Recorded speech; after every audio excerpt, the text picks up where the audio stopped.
as he gazed across the barren ranch that had once been his livelihood. At 47, with calloused hands and fading dreams, he never imagined he'd find himself at Eleanor Blackwell's doorstep, much less kneeling before her with a pawnshop ring. The 65-year-old widow's eyes betrayed no emotion as she considered his proposition, her silver hair immaculate despite the July heat. Before we jump back in, tell us where you're tuning in from, and if this story touches you, make sure you're subscribed, because tomorrow I've saved something extra special for you. Security is what I'm offering you, Wyatt, she said, her voice carrying the authority of someone who had spent decades in the highest echelons of American banking. And I suspect security is what you're seeking as well.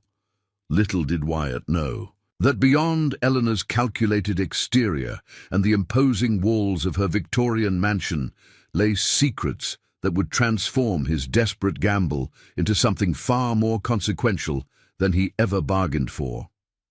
Galveston County, Texas, 2018. The auction sign pierced Wyatt Callahan's heart, more painful than any physical wound could have. Foreclosure, Triple C Ranch, property of Coastal Trust Bank. The wooden placard swayed in the gentle breeze, seemingly mocking 5 generations of Callahan blood, sweat, and sacrifice. Wyatt's grandfather had often said that a man without land was no man at all. As he stood at the edge of what had once been 200 acres of prime Texas ranch land, now reduced to the 10-acre homestead plot that the bank couldn't legally seize, those words echoed in his mind. The drought of 2015 had been bearable. The cattle disease of 2016 had been devastating. The medical bills from his late wife Abigail's cancer treatments had been the final blow. No amount of dawn-to-dusk labor or clever financial maneuvering could outpace the mounting debt.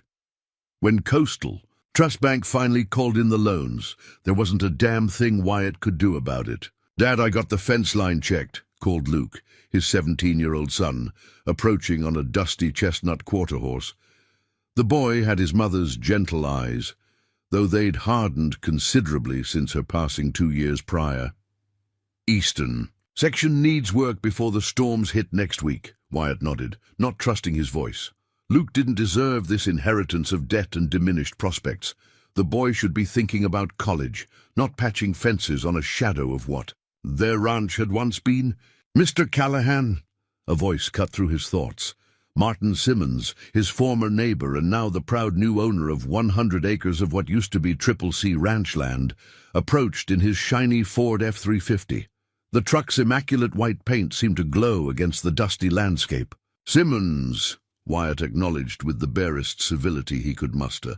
"I wanted to discuss the water rights agreement," Martin said, not bothering to exit his vehicle. "My lawyer drew up the paperwork.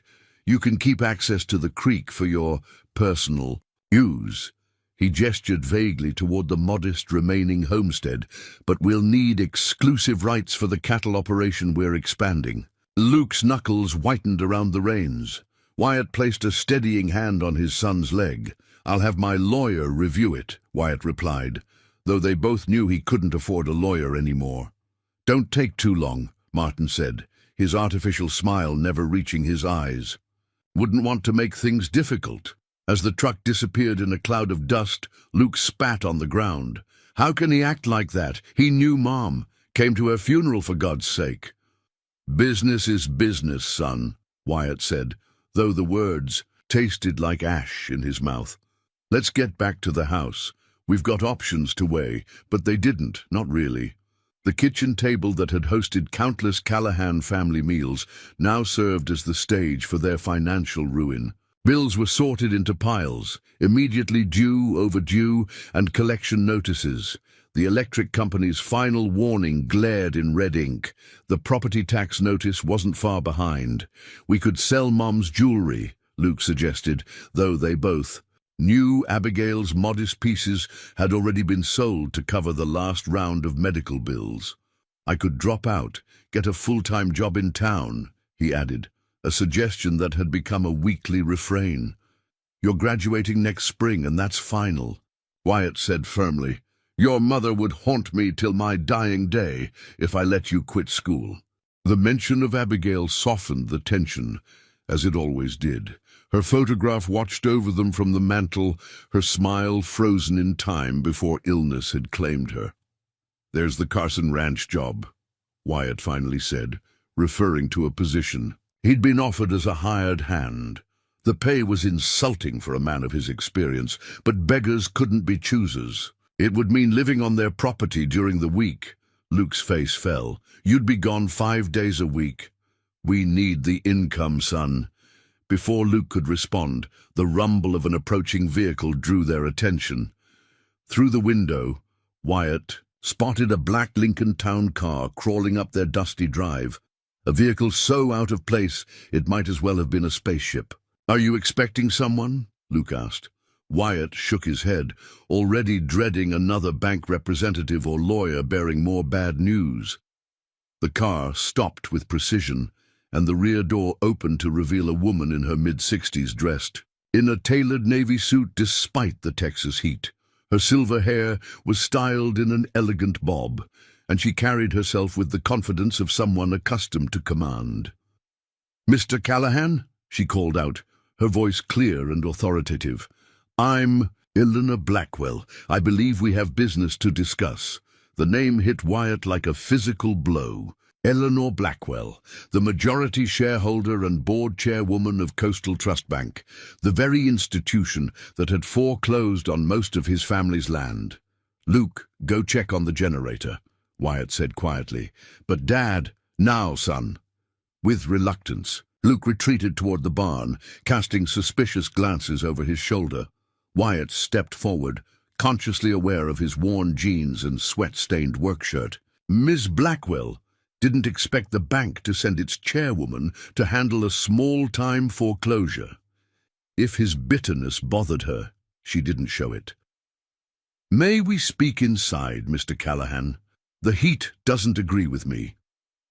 Against his better judgment, Wyatt led her into the house.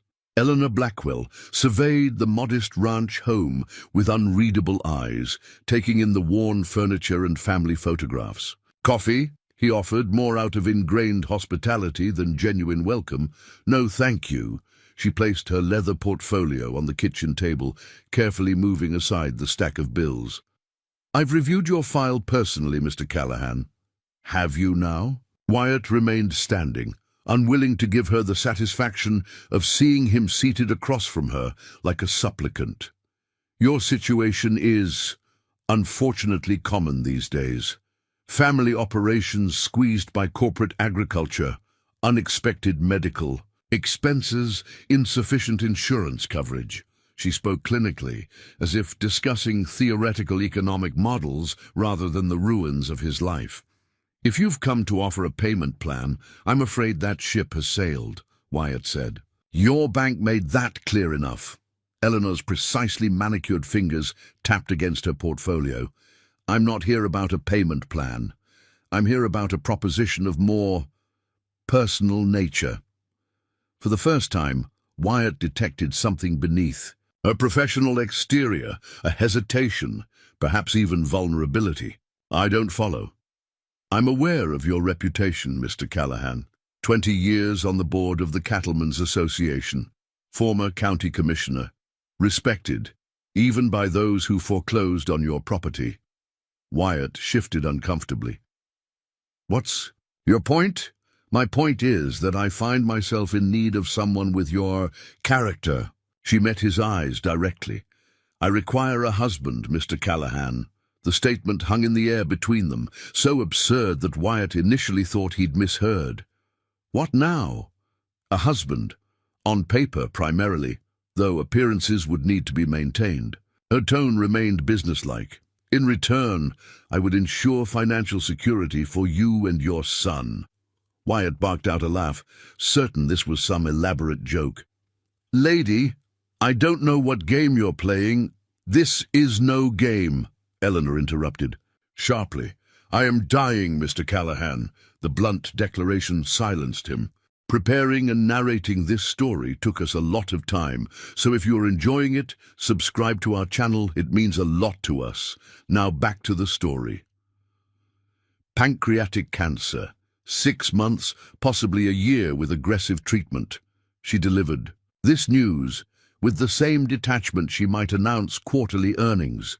I have considerable personal assets that I wish to direct according to my own desires, not those of distant relatives who have been circling like vultures since my diagnosis. Wyatt struggled to process her words. And you want to marry a stranger? There are easier ways to write a will, Ms. Blackwell. My family situation is complicated. Legal complications I prefer to avoid. She opened her portfolio and removed a document. I'm offering you $1 million, transferred immediately upon our marriage. A home in Galveston for you and your son, and a position at my foundation with an annual salary of $120,000. The figures made Wyatt's head swim. In exchange for 6 months to a year of your life. Discretion, accompanying me to necessary social functions, maintaining the appearance of a genuine relationship. She paused, and seeing me through to the end. The last requirement hung heavy in the room. Wyatt had already watched one woman die of cancer, had held Abigail's hand through the final, gasping moments of her life, the thought of doing so again with a stranger.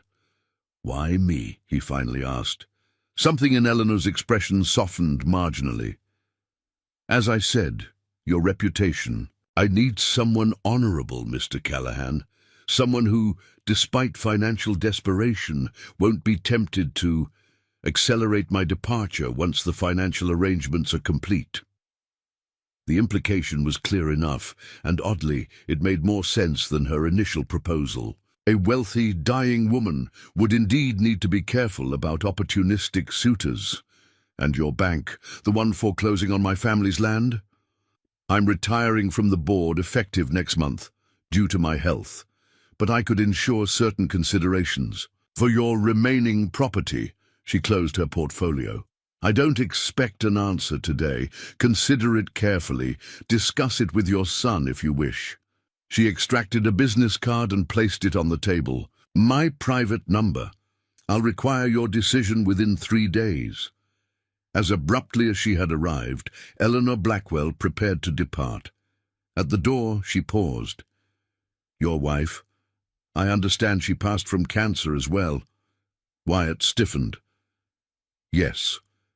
Then, you understand what lies ahead. I don't seek compassion, Mr. Cowhand, merely competence and discretion. With that, she returned to her waiting car. Luke emerged from the barn the moment Lincoln disappeared down the drive. What did she want?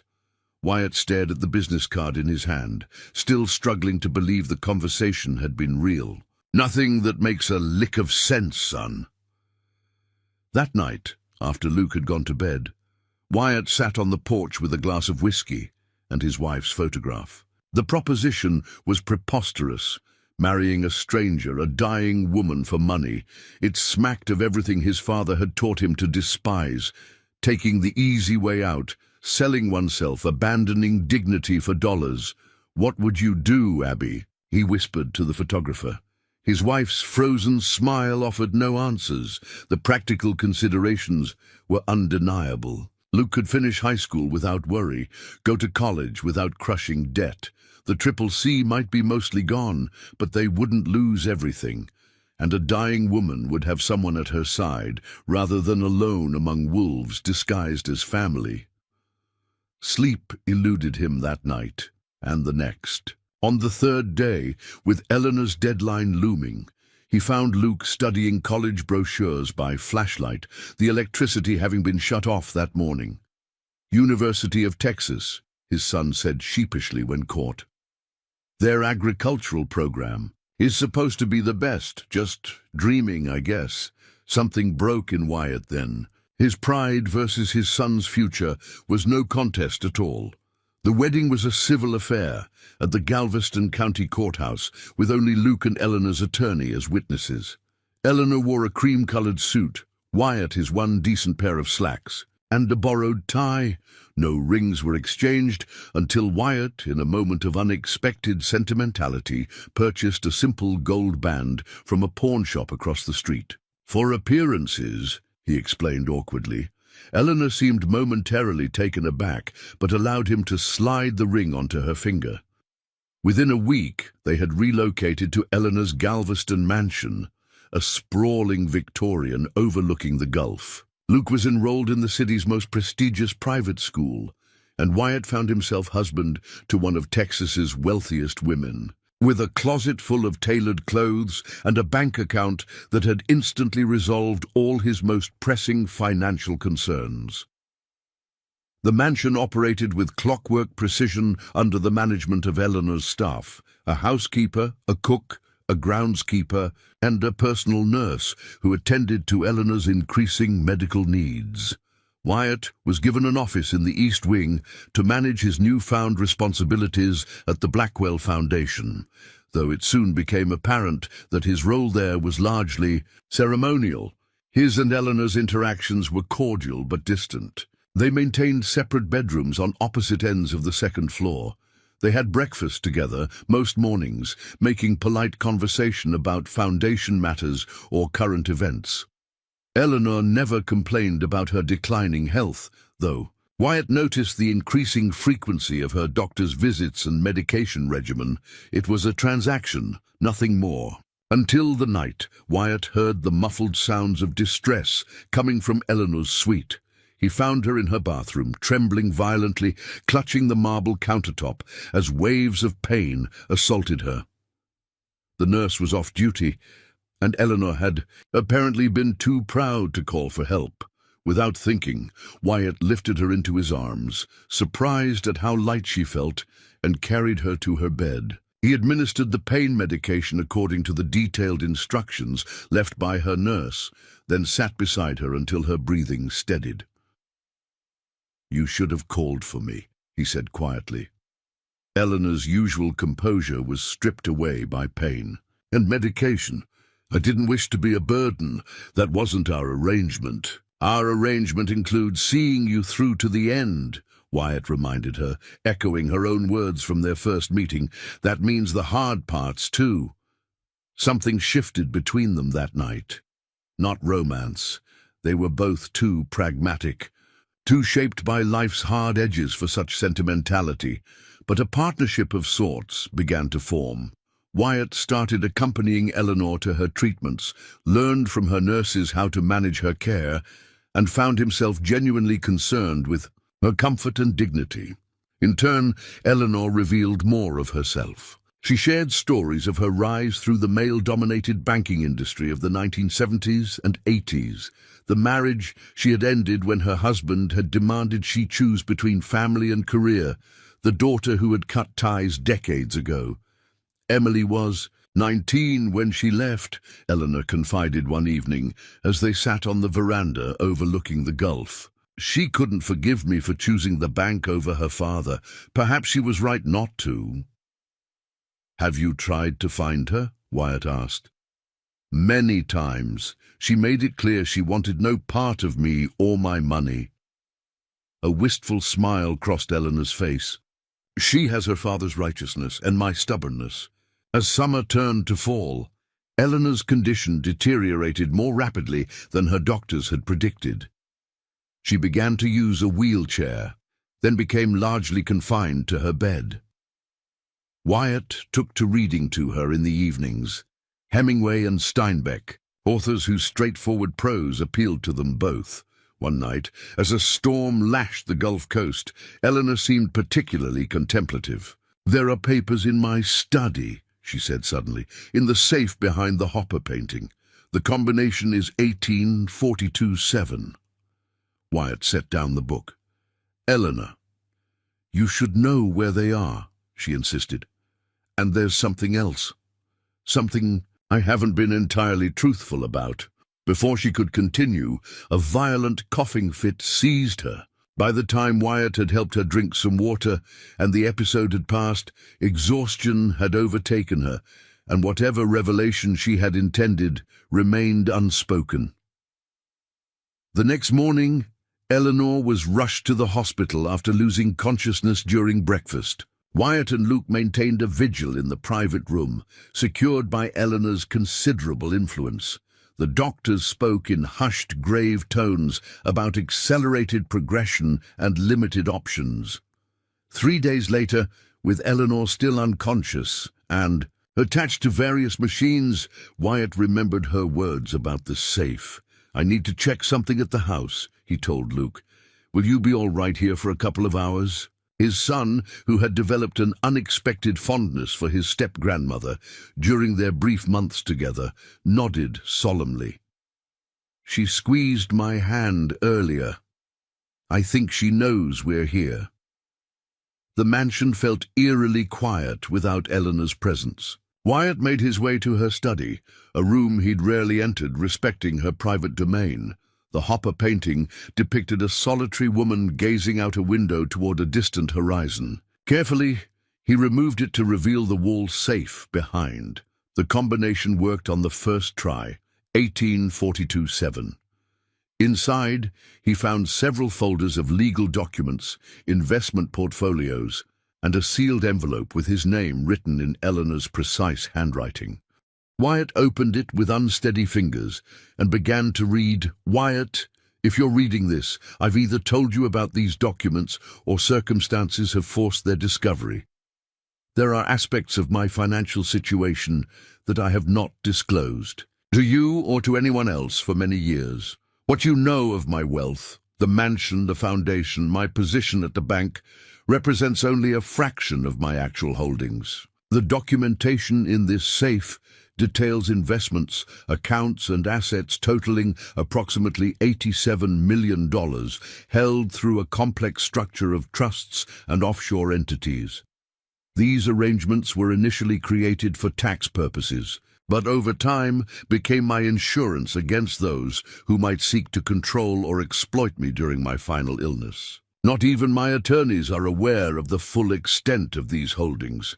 You have honored our arrangement with more dignity and compassion than I had any right to expect. Therefore, I am entrusting you with this information and the responsibility it entails."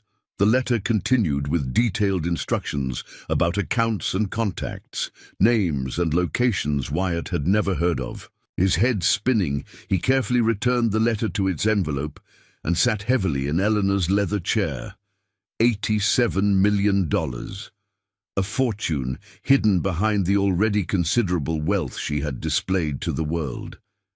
And she had chosen to reveal it to him. A broken cowhand she had married out of pragmatic necessity.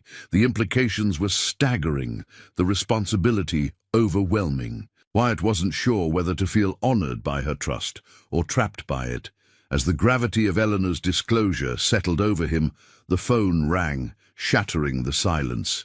It was Luke, his voice tight with urgency. "Dad, you need to come back now. The doctors say it's time." Wyatt arrived at the hospital 20 minutes later, the knowledge of Eleanor's hidden fortune still reverberating through his mind as he made his way through antiseptic corridors to her room. The rhythm of the medical machines provided a stark counterpoint to his racing thoughts. Luke stood as Wyatt entered, his young face gravely. "The doctor says it could be any time now." Eleanor lay still among the white sheets, her skin nearly as pale, the vivid personality that had commanded boardrooms now diminished to shallow breaths and electronic beeps. Wyatt took her hand, cold despite the room's warmth, and settled into the chair beside her bed. "I found the safe," he whispered, leaning close to her ear. "I know about the accounts. I'll handle it, Eleanor. You have my word." He couldn't be certain, but he thought he felt the slightest pressure from her fingers in response. The next hours passed in a vigil of hushed conversations and small kindnesses. Luke brought coffee that grew cold. Nurses came and went, adjusting medications, and checking vitals with diminishing optimism. Just after midnight, Eleanor Blackwell Callahan drew her final breath, slipping away with the same composed dignity she had maintained throughout her life. Wyatt felt a complex tangle of emotions he hadn't anticipated. Theirs had been a marriage of convenience, an arrangement born of mutual need rather than affection. Yet in the short months they had shared, he had come to respect Eleanor, her strength, her clarity of purpose, her uncompromising nature. She deserved better than to die with only a contractual husband and a teenage step-grandson at her side. "What happens now?" Luke asked as they drove home through the pre-dawn darkness, the Gulf waters invisible but audible beyond the seawall. "There'll be arrangements to make," Wyatt said, his voice rough with fatigue, "and some complications to sort through." Complications? Wyatt hesitated. How much should he share with his son? Luke was nearly 18, on the cusp of adulthood, but the revelation of Eleanor's secret fortune carried burdens he wasn't sure the boy should bear. "Eleanor left some financial matters that need attention," Wyatt finally said. "Nothing for you to worry about." The Blackwell mansion seemed to hold its breath as they returned, as if the structure itself sensed its mistress had departed. Mrs. Finch, the housekeeper who had served Eleanor for 15 years, met them at the door, her eyes red-rimmed, but her demeanor professional. "I've prepared rooms for Miss Blackwell's sister and niece," she informed Wyatt. "They're arriving on the morning flight from Boston." Wyatt blinked in surprise. "I didn't know they were coming." "Miss Regina calls every Sunday," Mrs. Finch explained. "I informed her of the situation when you left for the hospital." Wyatt nodded, too exhausted to question the protocols of Eleanor's household. "Thank you, Mrs. Finch.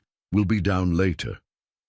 In his room, still feeling like a guest suite despite the months he had occupied it, Wyatt showered and changed, then extracted Eleanor's letter from his pocket. He read it twice more, focusing on the sections he had skimmed at the mansion. The primary account is held at Banque Suisse Privée in Geneva, under the name Blackwell Holdings Limited. Access requires biometric verification and the passphrase Cordelia's. Tempest, a reference my daughter would understand. The account manager is Henri Mercier, who has served as my discreet advisor for 2 decades.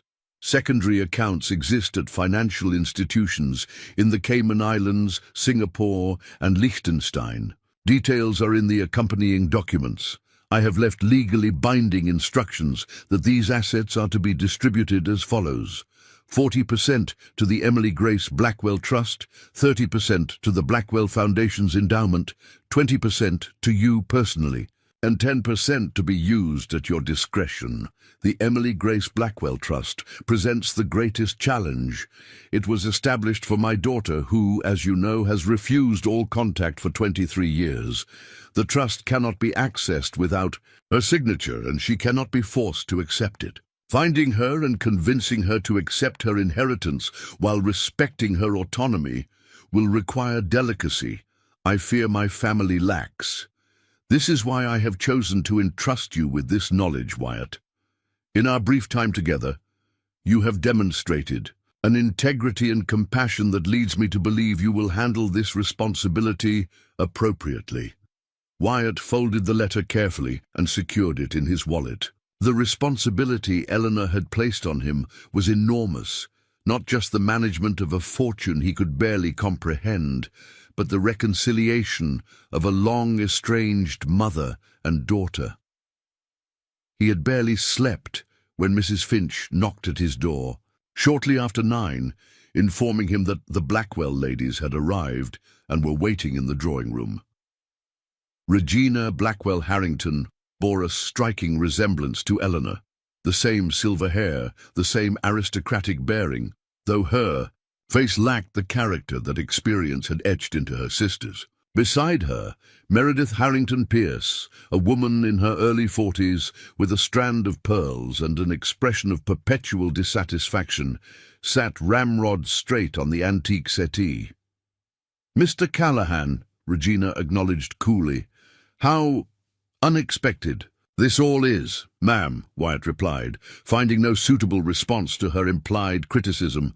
"Mother told me Eleanor had taken a companion in her final months," Meredith added, her gaze sweeping over Wyatt's clothing, expensive but chosen for comfort rather than style, though she neglected to mention the nature of the arrangement.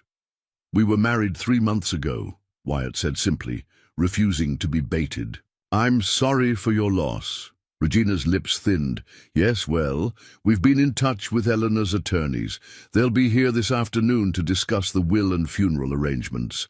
I assume you have no objections to our handling of those details." The implication was clear.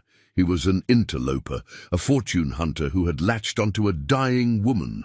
What right had he to involve himself in Blackwell family matters? "Eleanor left specific instructions," Wyatt said, thinking of the letter, "but I'm sure her attorneys will clarify everything." Luke appeared then, having dressed in his school uniform despite it being Saturday. He had developed an instinct for formality during their months in Eleanor's world. "Mrs. Harrington, Mrs. Pierce, this is my son, Luke," Wyatt introduced. Meredith's eyebrows rose a fraction. "You brought a child into this arrangement?" Luke stiffened, but before he could respond, Wyatt placed a steadying hand on his shoulder. "My son and Eleanor developed a genuine fondness for each other. She was sponsoring his education." "How convenient," Regina murmured, just loudly enough to be heard. The attorneys arrived at precisely 2 o'clock, 3 men and 1 woman from the prestigious Houston firm that had managed Blackwell legal affairs for generations. They set up in Eleanor's study, arranging documents on the mahogany desk with ceremonial precision. "Before we begin," the senior partner, Walter Hadley, addressed the assembled family, "I must note that in addition to the formal will we're discussing, today Ms. Blackwell established several trusts and financial instruments that operate independently of the estate." Regina frowned. "Meaning what exactly?" "Meaning that not all of Eleanor's assets fall under probate or are subject to the terms we're about to review," Hadley explained with practiced neutrality. "Now, shall we proceed?" The reading of the will proceeded with formality. Eleanor had updated her testament 3 weeks after marrying Wyatt, leaving the Galveston mansion to him, a generous trust for Luke's education and specific bequests to longtime staff. The Blackwell Foundation would continue under the direction of its board, with Wyatt granted a permanent seat among its members. Regina and Meredith received valuable art pieces and some family heirlooms, but notably no significant liquid assets or controlling interests in any Blackwell holdings. "This can't be right," Regina interrupted. "Where is the bulk of Eleanor's estate? The investment portfolio? The bank holdings?" Hadley adjusted his glasses. "As I mentioned, Ms. Blackwell established separate financial instruments. Many of her most substantial assets were placed in irrevocable trusts years ago." "This is outrageous," Meredith sputtered. "She's left everything of value to this man she barely knew." "Not quite everything," Hadley corrected mildly. "Mr. Callahan receives what is specified here, which represents perhaps 15% of Ms. Blackwell's known assets. The Foundation receives a significant portion, and there are other beneficiaries." "What other beneficiaries?" Regina demanded. Hadley's expression remained professionally impassive. "I'm not at liberty to discuss the details of separate legal entities. Those are confidential matters between Ms. Blackwell and the parties involved."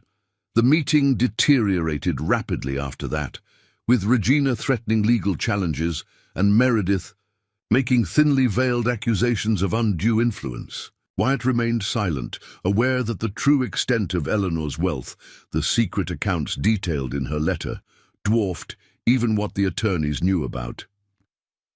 "I'll see this overturned," Regina declared as she gathered her handbag. 3 months of marriage doesn't entitle a fortune hunter to the Blackwell legacy. After they departed in a flurry of indignation, Hadley approached Wyatt privately. "Mr. Callahan, there are matters Miss Blackwell asked me to discuss with you alone." Wyatt nodded, not surprised that Eleanor had prepared for this moment. "Eleanor informed me 6 weeks ago about certain things, additional holdings," Hadley said carefully. She indicated that she had provided you with information regarding these assets. She did, Wyatt confirmed. Hadley seemed relieved. Good. She also asked me to give you this. He handed Wyatt a sealed envelope, and to tell you that Henri Mercier is expecting your call. After the attorneys departed, Wyatt retreated to the veranda overlooking the Gulf. The envelope contained a single sheet of Eleanor's personal stationery, bearing just a few lines in her precise handwriting. Regina and Meredith will contest everything. Don't let them intimidate you. The offshore arrangements are bulletproof. I employed the best legal minds in international finance to ensure it. What matters now is Emily. Find her, Wyatt. She deserves to know the truth, even if she chooses to reject her inheritance. The following days passed in a blur of funeral arrangements, legal consultations, and tense encounters with Eleanor's family. The services were held at Galveston's historic Trinity Episcopal Church, attended by Texas banking elite, political figures, and philanthropic leaders, a testament to Eleanor's influence rather than her personal connections. Wyatt observed the proceedings with a sense of detachment, noting how few of the well-dressed mourners seemed genuinely grieved by Eleanor's passing. They had respected her, feared her business acumen, cultivated her influence, but how many had truly known her? Luke, surprisingly, delivered a brief but heartfelt eulogy about the grandmother who had entered his life unexpectedly but had taken genuine interest in his future. She quizzed me on calculus and made me defend my opinions, he said, his young voice steady despite the imposing audience. She said that conviction without articulation was just stubbornness. I only knew her for a few months, but she changed how I see the world. Wyatt felt a surge of pride in his son and a renewed determination to honor Eleanor's final requests. The day after the funeral, with Regina and Meredith departed for Boston, though promising to return with their attorneys, Wyatt placed a call to the number Eleanor had provided for Henri Mercier in Geneva. "Ah, Monsieur Callahan," the Swiss banker greeted him, his accent precise but distinctive. "Madame Blackwell informed me you would be in contact. Please accept my condolences for your loss." "Thank you," Wyatt replied, still uncomfortable with the formalities surrounding Eleanor's death. "I'm calling about the accounts Eleanor mentioned." "Of course. We have prepared everything according to Madame's instructions. However, there are matters that cannot be conducted by telephone. When might you be available to travel to Geneva?" Wyatt hesitated. He had never left the United States, had never even considered international travel as part of his rancher's existence. "How soon would I need to come?" "There are time-sensitive aspects to Madame's arrangements," Mercier replied delicately. "Within the next 2 weeks would be advisable." That evening, Wyatt called a family meeting, just himself and Luke, in Eleanor's study. The room still held her presence. Leather-bound financial journals, a half-finished crossword puzzle, reading glasses perched atop a biography of Catherine Graham. "There's something I need to tell you," Wyatt began, uncertain how to explain the situation to his son. "Eleanor left more than just what was in the will." Luke listened with increasing disbelief as Wyatt outlined the hidden fortune and Eleanor's instructions for its distribution. $87 million, the boy repeated, his voice cracking slightly.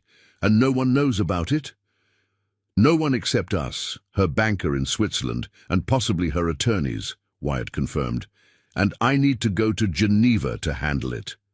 Luke's eyes widened. "Switzerland? You've never even been on an airplane, Dad." "Well, there's a first time for everything," Wyatt said, attempting lightness he didn't feel. "But there's more to it than just the money. Eleanor wants me to find her daughter, your step-aunt, I suppose. Emily, the one who hasn't spoken to her in 20 years. 23, Wyatt corrected. Eleanor set up a trust for her worth nearly $35 million, but Emily has to sign for it personally." Luke considered this. "Do you know how to find her?" "Not yet. but I have some ideas where to start. Wyatt had been pondering this challenge since reading Eleanor's letter. I'll need your help while I'm gone.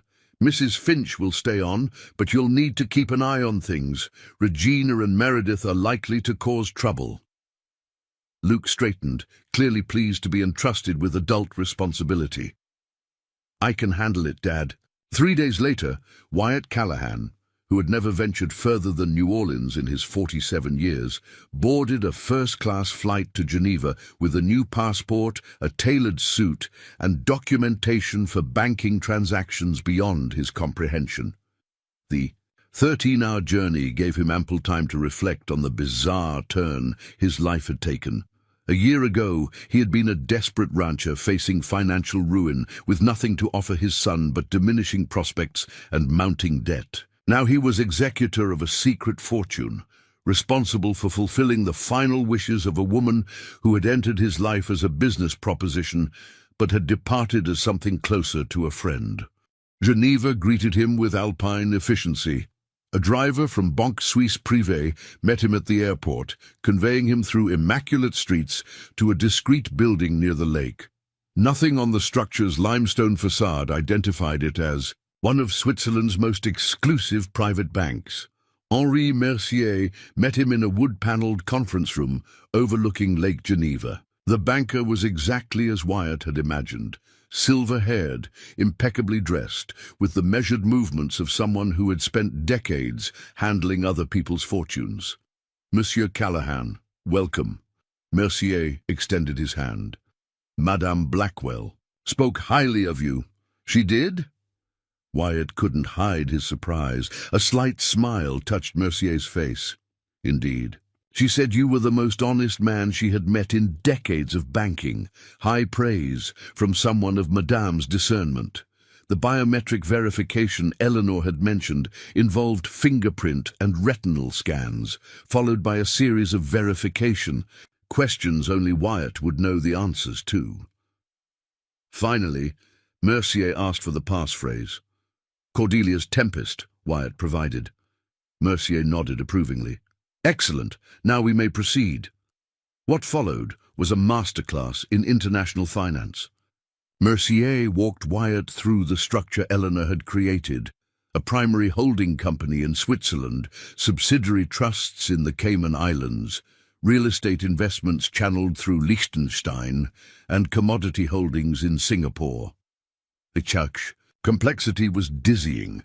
Madame was most explicit in her instructions, Mercier explained, presenting a bound portfolio. 40% to be transferred to the Emily Grace Blackwell Trust upon her formal acceptance, 30% to the Blackwell Foundation's endowment fund, 20% to your personal accounts, and 10% at your discretion. My discretion, Wyatt echoed. To be distributed as you see fit, Mercier clarified. Madame expressed confidence in your judgment. The figures made Wyatt's head swim. 20% of Eleanor's hidden fortune amounted to over $17 million, an inconceivable sum for a man who had been fighting to keep the electricity on just months earlier.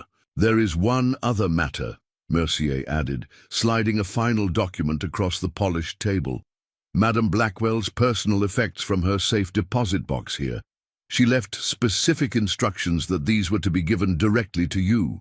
The envelope contained a vintage Patek Philippe watch, a small leather journal, and a weathered photograph of a young woman with Eleanor's determined eyes and a rebellious set to her jaw. Emily, Wyatt murmured, recognizing the resemblance immediately. Madame spoke of her daughter rarely, but with great regret, Mercier observed quietly. Finding Mademoiselle Blackwell may prove challenging. She has gone to considerable lengths to distance herself from her mother's name and influence. Wyatt studied the photograph. Do you have any information that might help locate her? Mercier hesitated, clearly weighing professional discretion against Eleanor's wishes. I'm not at liberty to provide specific details. However, he paused delicately.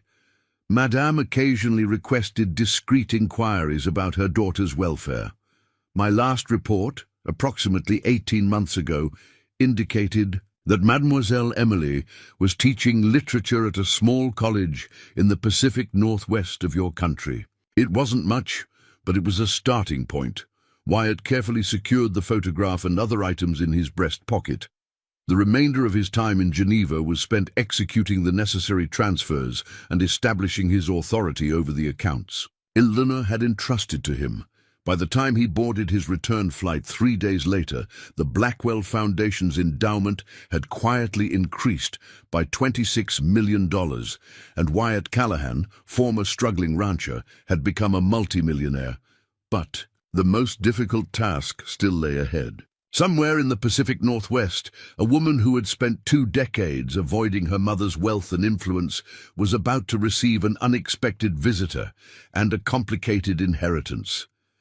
The Pacific Northwest greeted Wyatt with a persistent drizzle that soaked through his new wool coat within minutes of leaving Seattle-Tacoma International Airport. The rental car's windshield wipers struggled against the mist as he navigated unfamiliar highways, following directions to Cascade Bay College, a small liberal arts institution nestled between the Olympic Mountains and Puget Sound.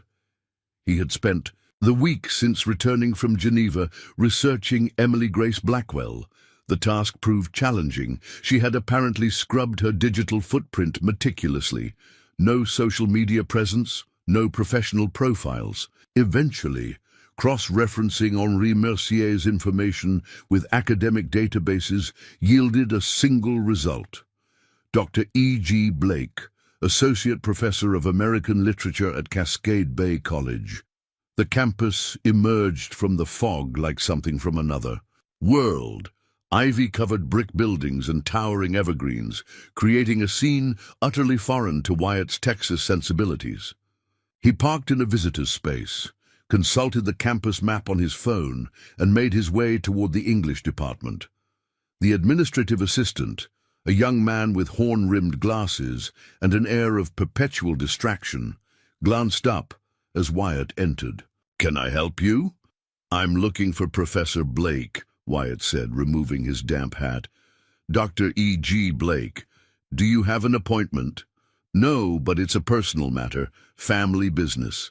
The assistant's expression shifted subtly.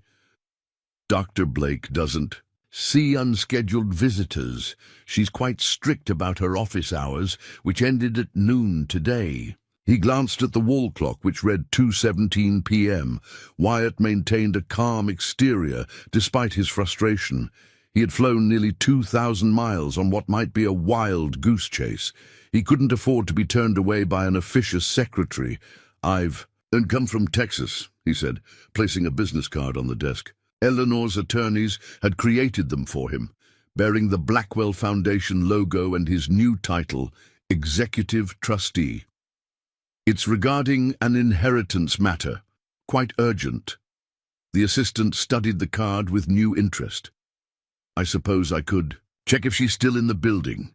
He reached for the phone, then hesitated. "Who should I say is calling?" "Wyatt Callahan, her mother's husband." The words hung in the air between them. The assistant's eyebrows rose nearly to his hairline as he processed this unexpected information. "I see. One moment, please." The phone call was brief and cryptic from Wyatt's side of the conversation. The assistant seemed to be choosing his words with extreme care, and the responses from the other end were evidently terse. "She's in her office," he finally announced, replacing the receiver. "Driscoll Hall, 3rd floor, room 312. But, sir?" She didn't sound pleased.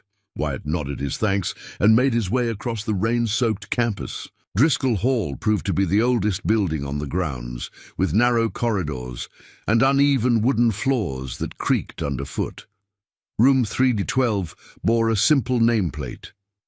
Dr. E.G. Blake, American Literature. He knocked, and a voice that carried Eleanor's unmistakable authority called, "Enter." The resemblance hit Wyatt immediately.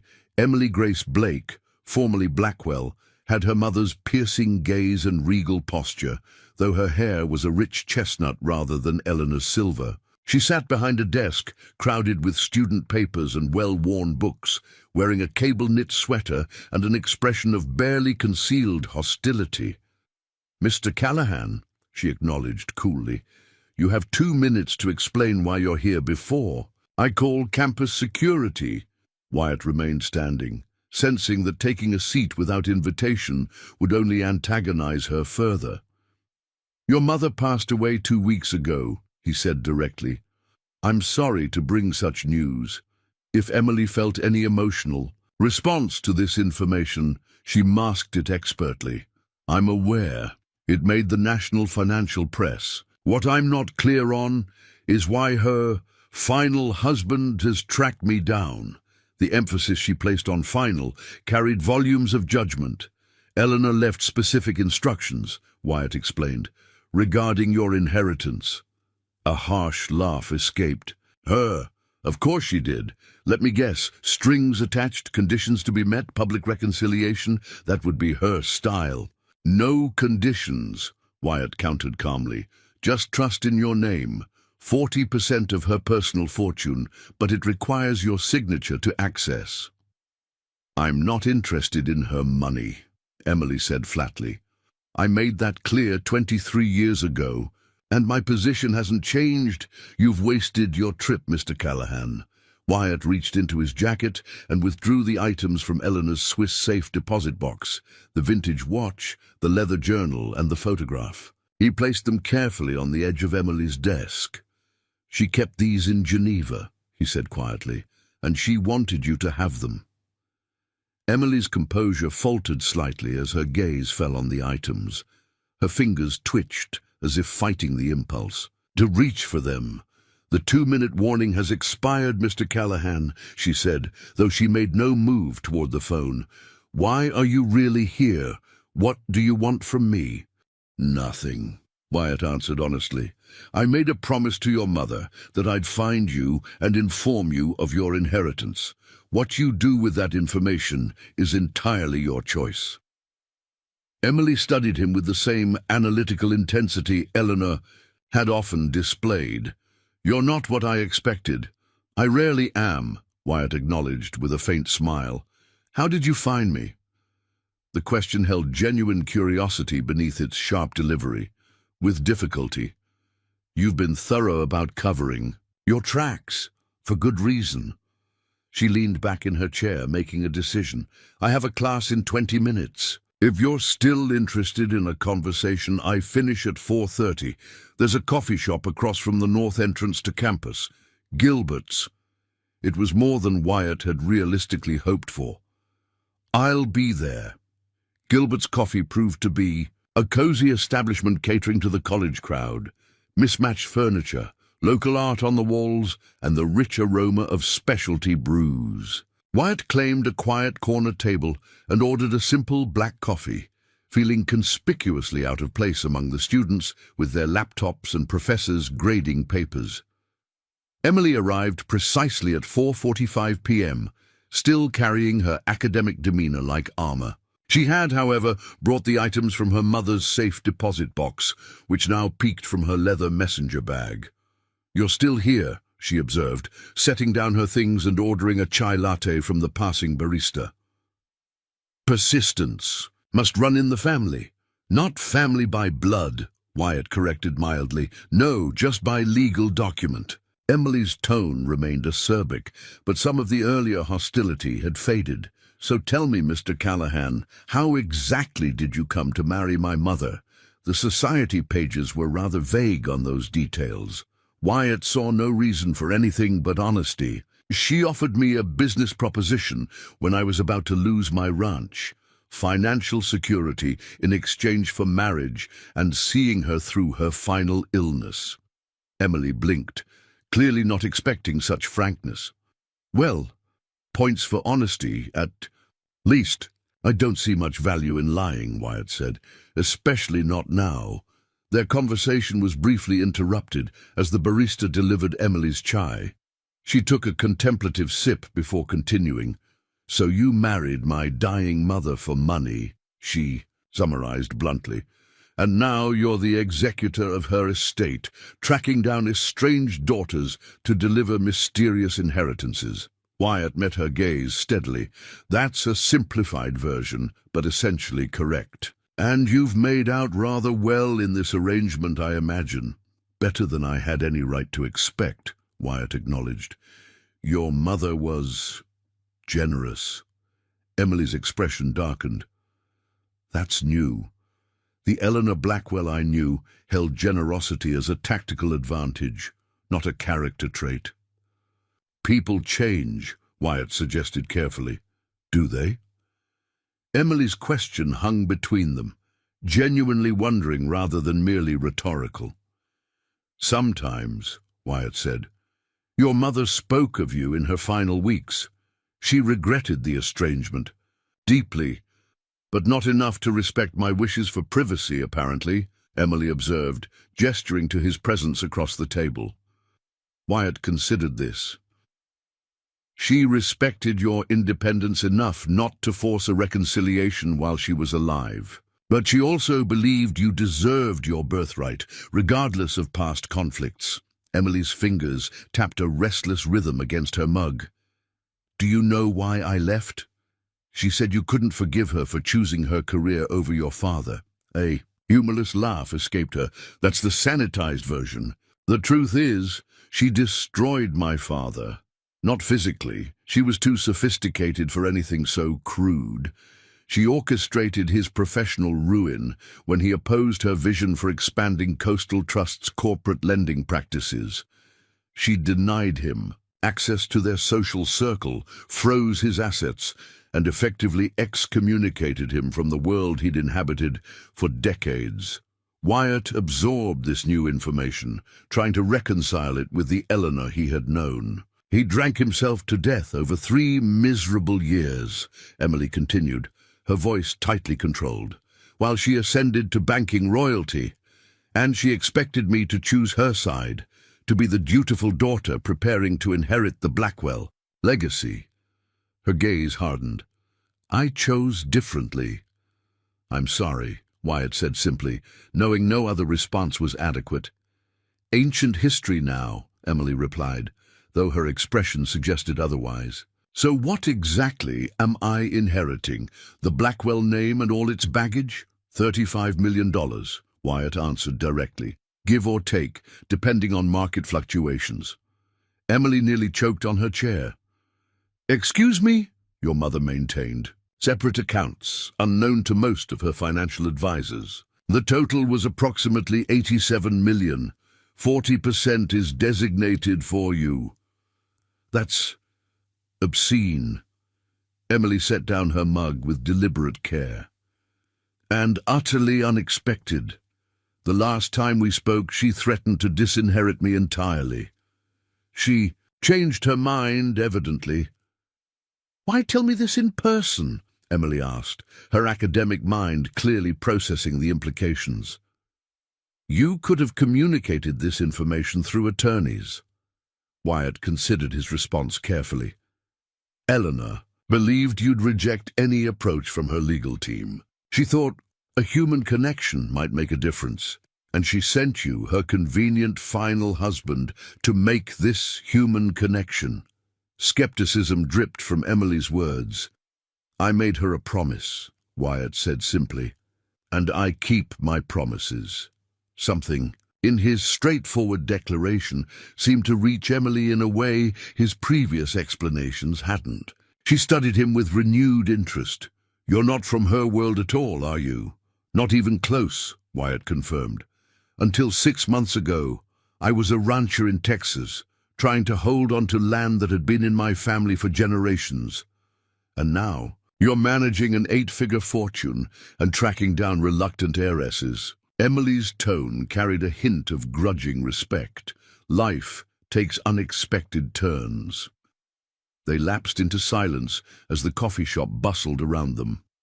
Outside, the persistent drizzle had graduated to a proper downpour, raindrops hammering against the windows. Finally, Emily reached for the leather journal that had belonged to her mother, running her fingers over its worn cover. Do you know what this is? she asked. Wyatt shook his head. My mother's journal from the year she was pregnant with me. Emily opened it carefully to reveal Eleanor's precise handwriting. I didn't know she kept it. The revelation hung between them, pregnant with implications. Eleanor Blackwell, calculated and controlling as she might have been in her professional life, had preserved this deeply personal record through decades of estrangement. Emily closed the journal, visibly affected despite her efforts to maintain composure. I need time to process this, Mr. Cowhand. Of course, Wyatt agreed immediately. I'm staying at the Harborview Hotel downtown, room 412. I'll be here until Friday. Emily gathered her belongings, pausing before she rose. One more question. This trust, what happens if I refuse it? 10% goes to Luke, my son, for educational purposes. The remainder is directed to the Blackwell Foundation's educational initiatives for first-generation college students. A flicker of genuine surprise crossed Emily's face. Educational initiatives? That's unexpected. Your mother mentioned you were the first in the Blackwell line to pursue academia rather than finance, Wyatt explained. I think she came to respect that choice eventually. Emily absorbed this information with a complex expression Wyatt couldn't fully decipher. Good night, Mr. Cowhand. Wyatt returned to his hotel room that evening with tempered hope. The meeting had gone better than he'd feared, though Emily's deep-seated resentment toward her mother remained evident. He updated Luke via text, keeping the details vague in case Regina or Meredith had somehow gained access to his communications. Meeting went okay, making progress. Any trouble there? Luke's response came quickly. All quiet. Mrs. Finch says the lawyers. Called again. Same questions about the will. Wyatt was drafting a reply when a knock at his door interrupted him. Opening it revealed Emily Blake, still in her campus attire but with an intensity in her expression that hadn't been present at the coffee shop. I've been reading the journal, she said without preamble. May I come in? Wyatt stepped aside, gesturing to the sitting area of his suite. Emily remained standing, too agitated to settle.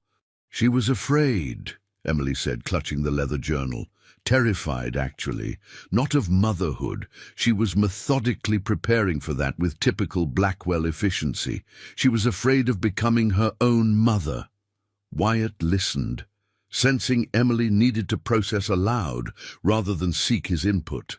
My grandmother, Cordelia Blackwell, was apparently a tyrant of the highest order. Cold, demanding, never satisfied with anything less than perfection. Emily paced the limited space. Eleanor writes here about breaking the cycle, about creating a different kind of relationship with her child. She turned to face Wyatt directly. What happened? When did she become exactly what she feared? It was a question Wyatt couldn't answer, not having known Eleanor in those earlier days. Instead, he offered, people sometimes become what they resist most strongly. Emily considered this, then abruptly changed direction. Tell me about her. Final months. Was she, I don't know, reflective, regretful, or still Eleanor Blackwell, banking titan to the end? Both, Wyatt answered honestly. She remained formidable in business matters, but yes, there was reflection, particularly about you. What did she say? The question emerged softer than Emily's previous declarations, revealing vulnerability beneath her academic armor, that you were right to choose your own path, that she'd realized too late the cost of prioritizing power over people. Wyatt paused, recalling late-night conversations during Eleanor's most difficult moments. She believed you were the best of the Blackwell line because you broke away from it. Emily's composure wavered visibly. She sank into an armchair, the journal clutched to her chest like a shield. Did she suffer? The question emerged barely above a whisper. At the end, yes, Wyatt acknowledged gently. But she wasn't alone. Thank you for that, Emily said after a moment, for being there, whatever your reasons. They sat in silence as rain pelted the hotel windows. Outside, the lights of Cascade Bay reflected on the wet streets, creating wavering patterns that seemed to mirror the emotional turbulence in the room. "There's something else," Emily finally said, "in the journal, something I think you should know." She opened to a page marked with a hotel notepad and handed it to Wyatt. Eleanor's handwriting, precise even decades earlier, filled the page with financial calculations and personal reflections. The Tempest Trust must remain separate from family holdings. Jay insists this is necessary to protect the venture from corporate entanglements. $5 million initial investment, structured through a Cayman entity with Liechtenstein oversight. Jay's projections for the oil field development seem optimistic, but the geological surveys are compelling. If the Southwest Texas properties yield as anticipated, this could become the cornerstone of Emily's future security, independent of Blackwell banking interests. Must remember, the Tempest belongs to Emily alone.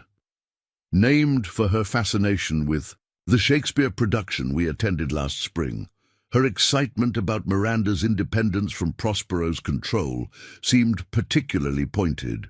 My clever, rebellious girl, already seeking her own path at 8 years old. Wyatt looked up from the journal, processing the implications. The Tempest Trust. That's the passphrase she used for the Swiss accounts, Cordelia's Tempest. Emily nodded slowly. A trust she apparently established for me when I was a child, named after a play about a controlling father who eventually relinquishes power and frees his daughter. The Southwest Texas properties, Wyatt mused, a suspicion forming. When exactly was this journal written? In 1985, Emily replied. Why? Because I think I know what the Tempest Trust invested in. Wyatt pulled out his phone, searching through emails from Eleanor's attorneys.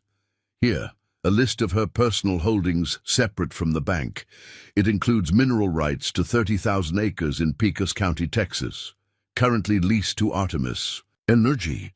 Emily's academic training clearly kicked in as she connected the dots. And Artemis Energy is one of the largest independent oil producers in the Permian Basin, Wyatt completed. Those mineral rights generate approximately $6 million annually in royalties, which would explain how the original $5 million grew to such a substantial sum, Emily concluded. The Tempest Trust wasn't just a symbolic gesture, it was a legitimate investment vehicle, and the oldest component of the hidden fortune, Wyatt added, the pieces falling into place. Eleanor started separating these assets from her public holdings decades ago, specifically for you. Emily stood abruptly, overwhelmed by the implications. I need to process this, all of it. She gathered the journal and moved toward the door, then paused. I'm teaching tomorrow, but I'm free after 3. Perhaps we could continue this conversation. Wyatt recognized the olive branch for what it was. I'll be here. After Emily departed, Wyatt called his son, needing to hear a familiar voice amid the cascading revelations. How's it going with Eleanor's daughter? Luke asked after they'd exchanged updates. Complicated, Wyatt replied honestly. But there's progress. How are things at the mansion? Weird, Luke admitted. Mrs. Finch caught someone trying to access Eleanor's study last night, a guy claiming to be from the bank's security team. When she asked for ID, he left in a hurry. Wyatt frowned. Was anything taken? Don't think so. Mrs. Finch called the police, but the guy was gone. She described him as expensively dressed but nervous. Keep everything locked, Wyatt instructed, concerning mounting. And call Eleanor's attorney, Walter Hadley. Let him know what happened. After ending the call, Wyatt stared out at the rainy night, contemplating the growing complexity of Eleanor Blackwell's legacy.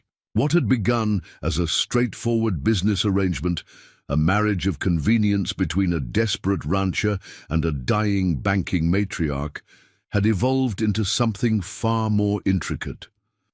Somewhere in the labyrinth of offshore accounts, family, Secrets and decades-old decisions lay the truth Eleanor had wanted both Wyatt and Emily to discover, and he was beginning to suspect it was more valuable and potentially more dangerous than mere millions.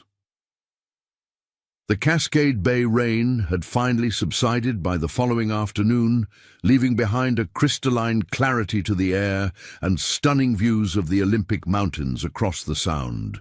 Wyatt spent the morning on video calls with Eleanor's attorneys, discussing the attempted intrusion at the mansion and reviewing security protocols for the estate's documents. "It's concerning," Walter Hadley admitted from his Houston office. "Regina has been making increasingly aggressive inquiries about Eleanor's assets. She's convinced there are hidden accounts." "She's not wrong," Wyatt observed, careful even on the secure line. "No, but she shouldn't have that information," Hadley replied, his legal training evident in his precise diction. Only a handful of people knew about Eleanor's offshore arrangements. "Someone's talking," Wyatt concluded, "or someone's assuming." Hadley countered. Regina was Eleanor's sister. She might simply know her well enough to suspect additional holdings. After the call concluded, Wyatt received a text from Emily. "Class cancelled. Free now if you're available. Same coffee shop, Gilbert's." Was quieter in the midday lull between morning rushes and afternoon student crowds. Emily had claimed the same corner table, but her demeanor had shifted noticeably from the previous day. The defensive hostility had softened, replaced by a scholar's determined focus. "I spent half the night reading my mother's journal," she said, without preamble as Wyatt took the seat across from her. "And the other half is researching Artemis Energy and the Pecos County holdings." "Find anything interesting?" Wyatt asked, signaling the barista for coffee. "Several things." Emily opened her laptop. "First, the mineral rights to those 30,000 acres weren't just any investment. They originally belonged to James Thornton, my father." Wyatt absorbed this new information with interest. "Eleanor never mentioned your father was in the oil business." "He wasn't, primarily. He was an old Texas rancher who became a banker to please his father-in-law." Emily's fingers tapped an unconscious rhythm on the keyboard. "But his family had held those mineral rights for generations, considering them largely worthless until new extraction technologies developed in the early 2000s. So how did Eleanor end up with them?" Emily's expression darkened. "That's what I've been piecing together. According to my mother's journal, she and my father established the Tempest Trust jointly in 1985, using the mineral rights as the primary asset. It was intended as my future inheritance, separate from both the Blackwell and Thornton family fortunes." She turned the laptop to show Wyatt a scan of old legal documents. "But after their divorce, father apparently signed his interest in the Tempest Trust over to mother. I always thought she had taken everything from him in the settlement, but these records suggest he specifically requested this arrangement." Wyatt studied the documents, noting James Thornton's signature on the transfer papers. "He wanted to ensure you'd be provided for, but kept the assets away from his own creditors." "That's my theory," Emily agreed. "What I don't understand is why Mother then buried the Tempest Trust so deeply within her financial labyrinth. Why not simply tell me about it when I turned 21? "Your estrangement had already begun by then." Emily nodded, a shadow crossing her features. "I left for college at 18 and never moved back home. By 21, we were communicating only through attorneys." The barista delivered Wyatt's coffee, providing a moment's pause in the conversation. When she departed, Wyatt asked, "Have you made a decision about the inheritance?" Emily closed her laptop, considering the question. "I'm not interested in Eleanor's attempt to buy forgiveness from beyond the grave," Wyatt nodded, having anticipated this response. "And the Tempest Trust, your father's legacy?" This clearly struck a different chord. Emily's composed academic facade wavered momentarily. "That's more complicated." "Take your time," Wyatt suggested. "There's no deadline." Actually, Emily corrected him, according to the documents you showed me yesterday, there is. If I don't claim the inheritance within 90 days of notification, it gets redirected to the educational initiatives. True, Wyatt acknowledged, though I suspect exceptions could be made. Emily studied him with renewed interest. You're not what I expected from my mother's final husband. So you mentioned yesterday, Wyatt replied with a slight smile. No, I mean, she paused, searching for words. You're genuinely trying to honor her wishes, aren't you? This isn't just about securing your portion of the inheritance. I made a promise, Wyatt said simply, to a woman you married for financial security, Emily pointed out, though without the accusatory edge of their previous conversation. Circumstances may have been unusual, but a promise is still a promise where I come from. Emily seemed to accept this, her academic mind processing. This unfamiliar value system. I have a proposal. I'd like to visit Galveston, see the house, review my mother's personal papers, before making any decisions about the inheritance. Of course, Wyatt agreed immediately. When would you like to go? This weekend? I can arrange for a colleague to cover my Monday classes. They finalized plans over the remainder of their coffee, establishing a business-like rapport that, while not warm, had progressed significantly from the hostility of their first encounter. As they prepared to leave, Emily hesitated. There's something else I'd like to discuss, she said. Something concerning. Wyatt waited expectantly. I received a strange email this morning from an account I didn't recognize. She reopened her laptop, navigating to her university email. It was addressed specifically to Emily Grace Blackwell, a name I haven't used in over 20 years. The email displayed on screen contained just 2 sentences. Your mother's legacy extends beyond what her husband has disclosed. Caution is advised when dealing with Wyatt Callahan. When did this arrive? Wyatt asked, keeping his tone neutral despite the implied accusation. 47 M, Emily replied. From an anonymous remailer. Service untraceable. Someone knows I'm here, Wyatt observed, and knows why. The question is who, Emily said, and what they're implying about you. Wyatt considered the possibilities. Regina and Meredith know I've been looking for you. They'd have motives to create distrust between us. Or it could be someone at the bank, Emily suggested. Mother had her share of enemies in the financial world. Either way, Wyatt concluded, it reinforces the need for discretion going forward. We should arrange separate travel to Galveston, not arrive together. Emily nodded, the academic replaced momentarily by the cautious daughter of a banking titan.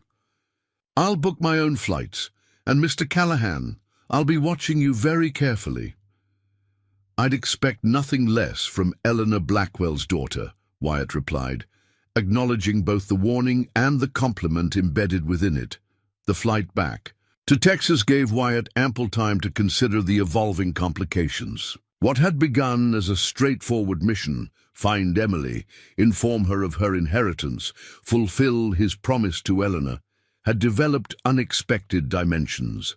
Someone was monitoring his movements, attempting to create discord between him and Emily, the same party, presumably, who had tried to access Eleanor's study. The question was, what were they looking for? He arrived at the Galveston mansion late that evening to find Luke waiting up for him, the boy's expression a mixture of relief and concern. Dad, he greeted Wyatt with a quick hug. Something weird happened while you were gone. Another break-in. Attempt, Wyatt asked, setting down his bag. No, a delivery. Luke led him to the study, where a heavy wooden crate approximately 3 feet square sat on the Persian rug. It arrived yesterday. Special courier, requiring ID verification and signature. Mrs. Finch called Mr. Hadley, who said it was expected and I should sign for it. Wyatt examined the crate, noting the international shipping labels and customs declarations, listing the contents as personal effects, non-commercial. Where's it from? Singapore, Luke replied. Return address is Mitchell Holdings Limited. The name rang a bell from Wyatt's conversations with Henri Mercier. Mitchell Holdings was one of Eleanor's shell companies, used primarily for art and antiquities acquisitions. Let's open it, Wyatt decided, retrieving tools from the garage. The crate had been professionally packed, with layers of custom foam protecting its contents. Inside lay a metal safe, sleek and modern, with a digital keypad and fingerprint scanner. Whoa, Luke breathed. High-tech. Eleanor's final delivery, Wyatt murmured, recognizing the style from the secure room at Banque Suisse Privé in Geneva. Can you open it? Luke asked. Wyatt studied the keypad, considering. Not yet. I need to check something first. He retrieved Eleanor's letter from his wallet, scanning for any mention of Singapore or Mitchell Holdings. Finding nothing explicit, he considered what passphrase might secure this particular safe. Luke, head up to bed, he finally said. It's late, and you have school tomorrow. But, Dad, we'll figure this out tomorrow, Wyatt assured him. Emily is flying in this weekend. Maybe she'll have insights. After Luke reluctantly departed, Wyatt examined the safe more carefully. Unlike the Swiss security systems, this one had a small Blackwell Foundation logo etched below the keypad. A custom unit, then. On a hunch, he placed his thumb on the fingerprint scanner. The screen illuminated with a prompt. Voice verification required. Cordelia's Tempest. Wyatt spoke clearly. Voice pattern accepted. Secondary passcode required. Wyatt considered what Eleanor might have chosen as a secondary layer of security. Something significant to both her and Emily, perhaps. He recalled the journal entry about the 8-year-old Emily's fascination with Shakespeare's play. Miranda's freedom, he attempted. Passcode. Incorrect. 2 attempts remaining. Wyatt paused, wary of triggering a security lockout. What else had been meaningful to Eleanor regarding her daughter? He remembered the photograph from the safe deposit box, young Emily with her mother's determined eyes. An insight struck him. He checked the date in Eleanor's journal, 1985. Emily would have been 8 years old. Her birth year would have been 1977. Emily Grace, 1977, he tried. Passcode incorrect. 1 attempt remaining. Wyatt stepped back, unwilling to risk the final attempt without more information. The safe would have to wait until Emily arrived.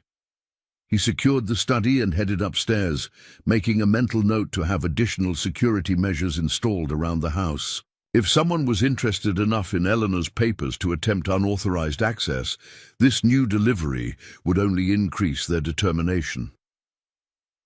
The following morning, he arranged for a security firm to upgrade the mansion's outdated system, adding motion sensors and cameras to cover all entry points.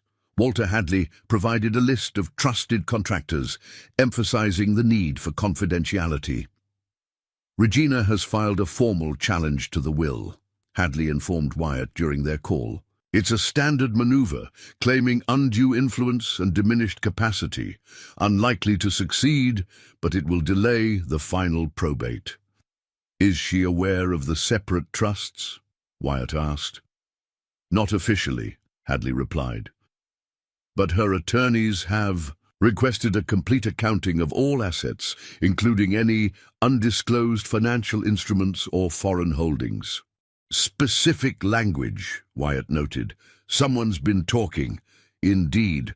On a separate note, Henri Mercier called this morning. He was concerned about certain inquiries made regarding Eleanor's Swiss accounts. What kind of inquiries? Someone claiming to represent the Blackwell Foundation requested access verification procedures, Hadley explained. When pressed for credentials, they couldn't provide the necessary authorization codes. Henri thought you should be informed. The pattern was becoming clear. Systematic attempts to access Eleanor's hidden assets from multiple angles. Someone had pieced together enough information to know where to look, but lacked the specific access credentials.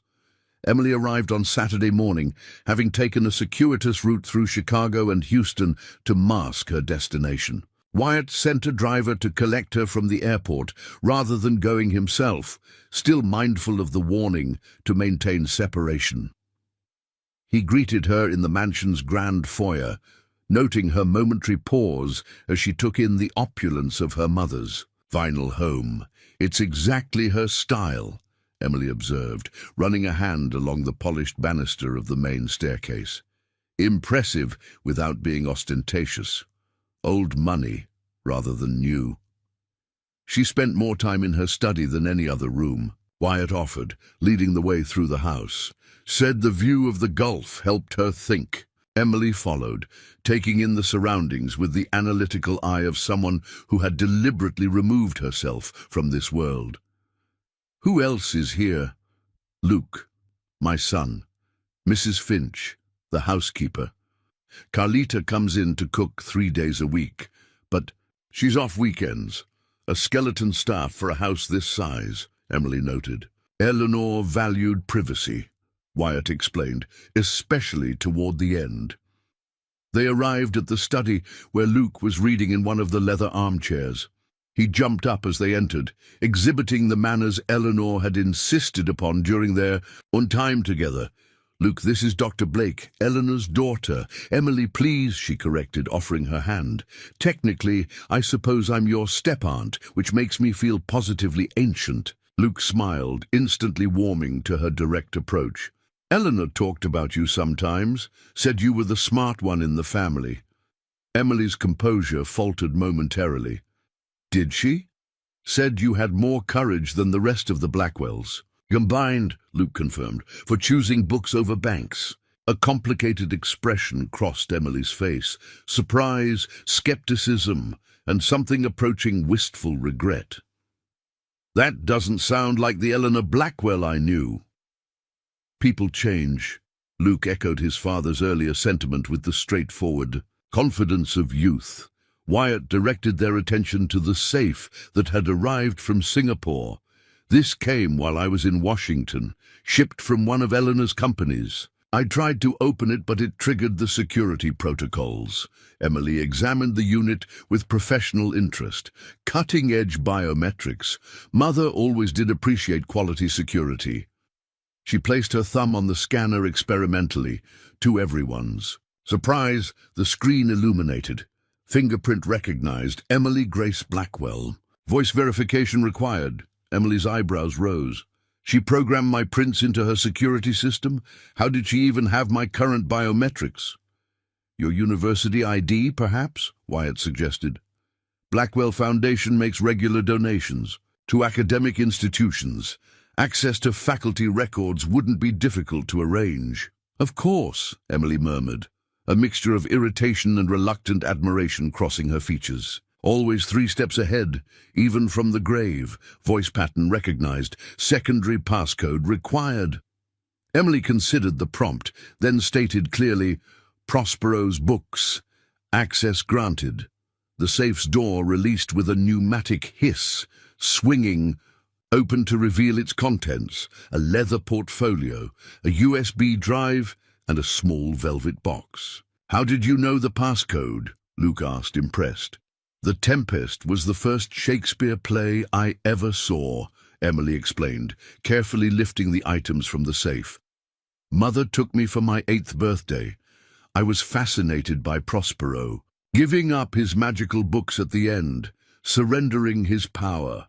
When I decided to study literature instead of finance, I told my mother I was choosing Prospero's path over hers." She opened the portfolio first, revealing a collection of legal documents and handwritten notes in Eleanor's precise script. The top page bore a title in bold type: Project Miranda, Contingency Protocol. "Project Miranda," Emily repeated softly. "Another Tempest reference." "What is it?" Wyatt asked, noting the intensity with which Emily studied the documents. "I'm not entirely sure yet," she replied, skimming the contents. "But it appears to be instructions for dismantling Coastal Trust Bank." "Dismantling?" Luke echoed. "Like breaking it up, More like transforming it, Emily clarified, still reading. Converting it from a traditional banking institution into a network of community development funds and credit unions, with specific focus on underserved rural areas. She looked up, meeting Wyatt's gaze with astonishment.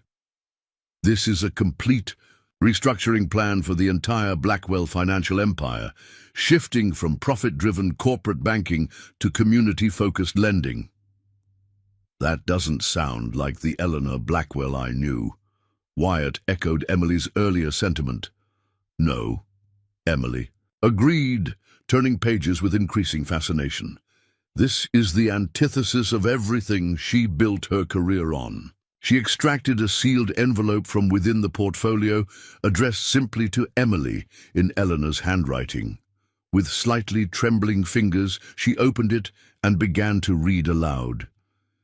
My dearest Emily, if you're reading this, two unlikely events have occurred. I have died, and you have agreed to at least consider your inheritance. Both possibilities seemed remote when I began making these arrangements 5 years ago. Project Miranda represents my attempt at atonement. Too late for your forgiveness, perhaps, but hopefully not too late to matter. Your father was right about the direction of banking.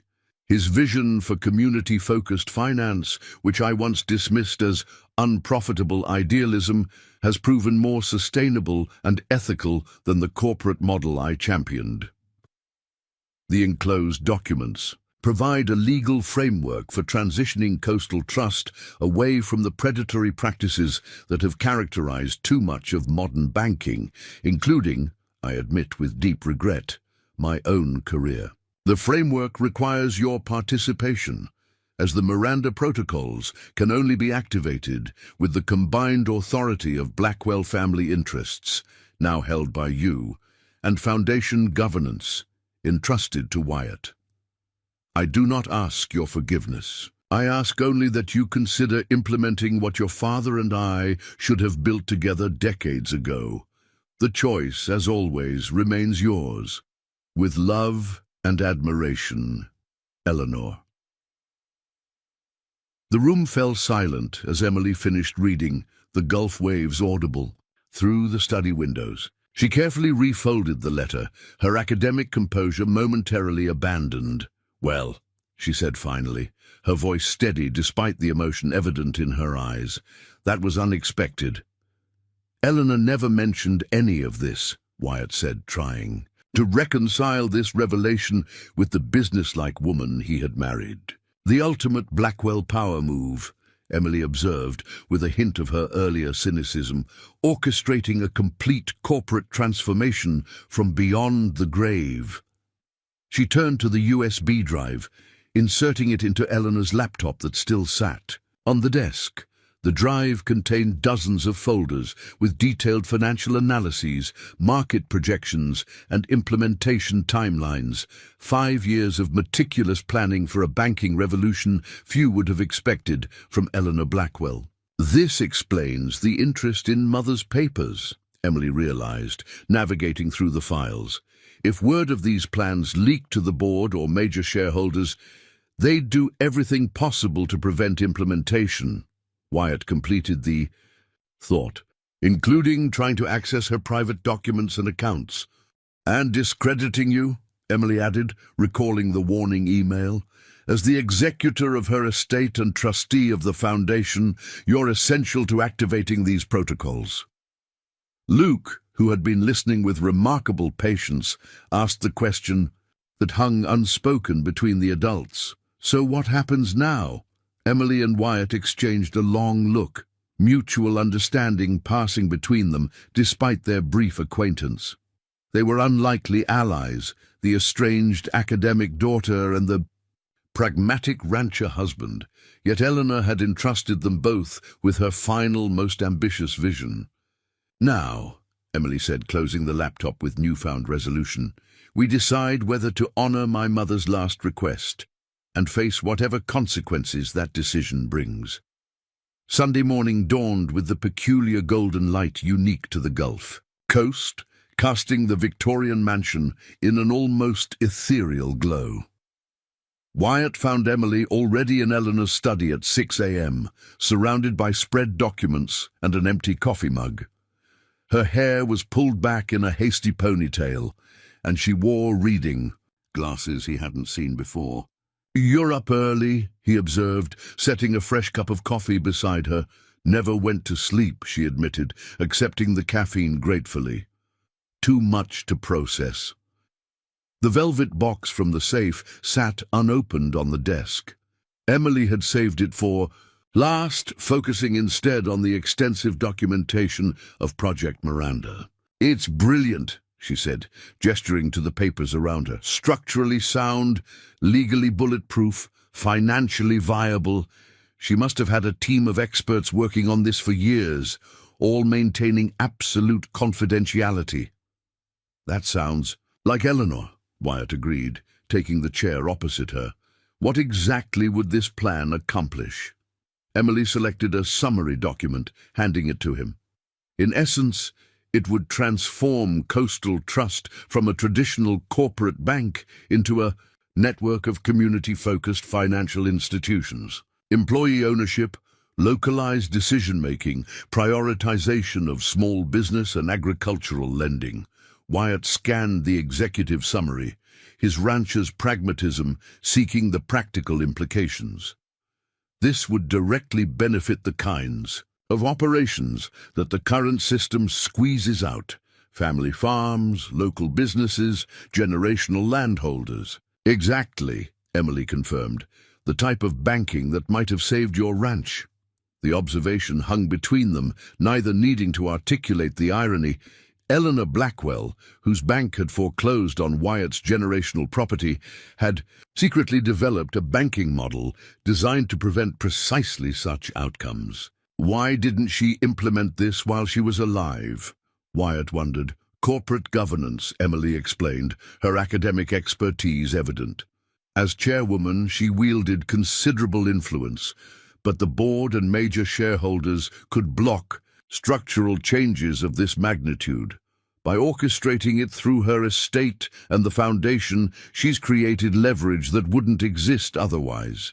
She paused, lifting a document titled Contingency Protocols, and she anticipated resistance. "Look at this. Detailed countermeasures for every conceivable form of opposition, from legal challenges to media manipulation to outright sabotage." She knew this would make enemies, Wyatt observed. "Powerful ones," Emily agreed. "The current board members alone stand to lose millions in compensation under this model. Not to mention the corporate clients who benefit from the existing system." Luke appeared in the doorway, already dressed despite the early hour. "Mrs. Finch says breakfast is ready," he announced, "and there's someone at the gate, a Ms. Pierce. She's demanding entry." Wyatt and Emily exchanged concerned glances. "Meredith," Emily identified. "Mother's niece. We were at boarding school together briefly before I changed schools. She was insufferable even at 14. "What do you want to do?" Wyatt asked, deferring to Emily's family knowledge. She considered it briefly. "Let her in. Better to manage her directly than have her creating scenes. But secure these documents. First," while Wyatt and Luke gathered the Project Miranda materials, returning them to the safe, Emily straightened her appearance and steeled herself for the family confrontation. By the time Meredith Harrington Pierce was escorted into the morning room, all traces of the night's research had been carefully concealed. "Well, well," Meredith drawled as she entered, a designer handbag swinging from her arm. "The prodigal daughter returns. How utterly predictable." "Meredith," Emily acknowledged coolly, "you're looking expensive, and you're looking exactly as I'd expect from someone who chose academia over actual accomplishment," Meredith retorted, eyeing Emily's casual attire with manufactured disdain. "Though I must say, rushing to claim your inheritance shows a pragmatism I didn't think you possessed." "Why are you here?" Emily asked directly, bypassing the attempted provocation. "Family concern," Meredith replied, settling uninvited onto a settee.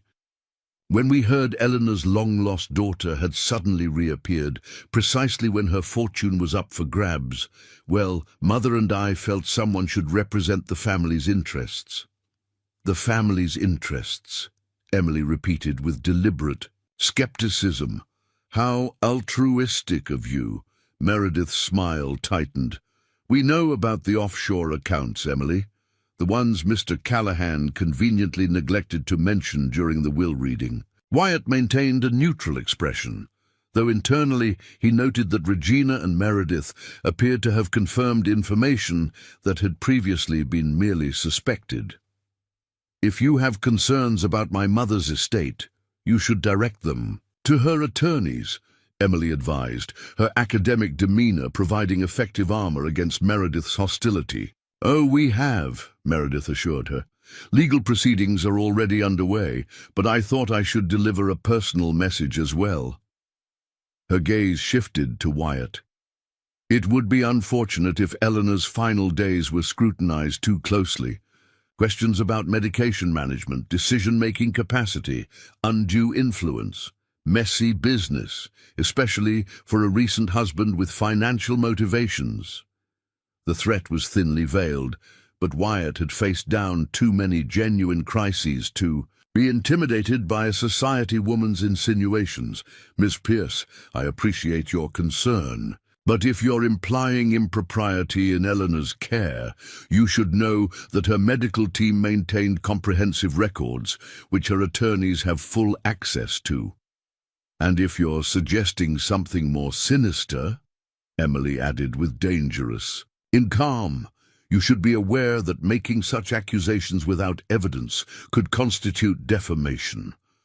Meredith's composure faltered momentarily before she recovered. I'm merely expressing family concerns. After all, Eleanor's condition deteriorated so rapidly after this convenient marriage. Pancreatic cancer tends to do that, Luke interjected from the doorway, his young face hard with indignation. The doctors explained it all. There's a standard progression. Meredith blinked, clearly not having anticipated resistance from a teenager. And you are? Luke Cowhand, he replied steadily. I was with Eleanor every day for the last 3 months of her life. She was never alone, and she was never confused about what she wanted. The unexpected solidarity between the unlikely trio, estranged daughter, pragmatic husband, and protective step-grandson, visibly unsettled Meredith. She rose, adjusting her designer jacket. Well, this has been informative. I'll be sure to tell Mother how unified you all are. She moved toward the door, then paused. One last thing. Have you opened the Singapore package yet? The question, deliberately casual, confirmed their suspicions about the source of the break-in attempts. What Singapore package? Emily replied with perfect innocence. Meredith's eyes narrowed slightly. My mistake. I thought Eleanor mentioned sending something from her last trip abroad. After she departed in a cloud of expensive perfume, the three reconvened in Eleanor's study. They know too much, Luke observed with impressive acuity for his age, about the accounts, about the safe from Singapore. Someone's feeding them information, Wyatt agreed. Someone with intimate knowledge of Eleanor's arrangements. Emily paced the study, her academic mind analyzing the problem methodically. The circle of people with that level of knowledge is extremely small. Henri Mercier in Geneva, Walter Hadley, and perhaps 1 or 2 senior partners at the law firm. And whoever helped Eleanor develop Project Miranda, Wyatt added. She couldn't have created something this comprehensive alone. Emily stopped abruptly, her attention drawn to the still unopened velvet box from the safe. We've been ignoring this, she said, picking it up. Maybe it contains another piece of the puzzle. The box opened with a soft click to reveal an antique pocket watch on a heavy gold chain. Emily lifted it carefully, examining the ornate exterior before pressing the release to expose the face. This was my father's, she said softly. His grandfather gave it to him when he graduated from college. I remember him checking it during board meetings. the only time he ever used it. She turned it over, noting an inscription on the back. To James, may you always value what truly matters. CGT, 1972, CGT, Charles Gareth Thornton, my paternal grandfather, Emily explained. Dad disappeared after the divorce. I assumed Mother had sold it, along with most of his possessions. She kept it all these years, Wyatt observed, and made sure you would receive it. Emily nodded, visibly moved despite her efforts to maintain composure. As she examined the watch more closely, she noticed something unusual. The back plate seems thicker than it should be. Carefully, she pressed various points around the edge until a hidden compartment clicked open, revealing a small key and a folded note in Eleanor's handwriting. The final piece is where it always was. Your father's desk at the Thornton Ranch. Emily looked up, confused. The Thornton Ranch was sold decades ago after my grandfather died. My father lost his remaining interest in it during the divorce settlement.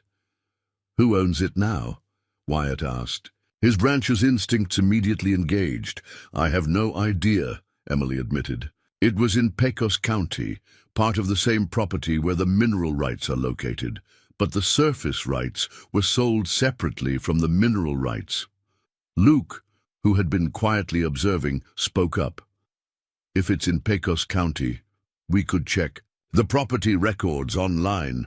County assessors' databases are public. Within minutes, Luke had navigated to the Pecos County property records on Eleanor's laptop. What was the ranch called? Thornton Crossing, Emily supplied, located along the Pecos River, about 30 miles outside of Fort Stockton.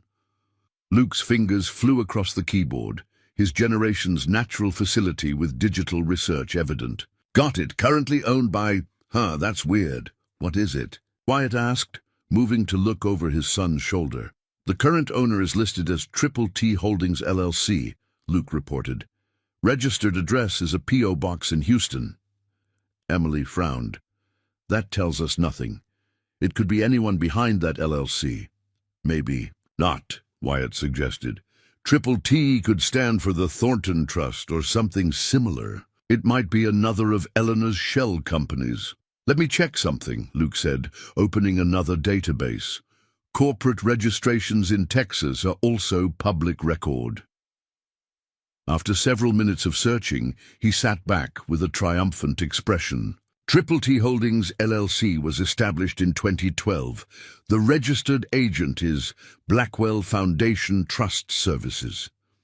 She bought my father's ranch, Emily realized, astonishment evident in her voice. Probably when the oil boom increased land values.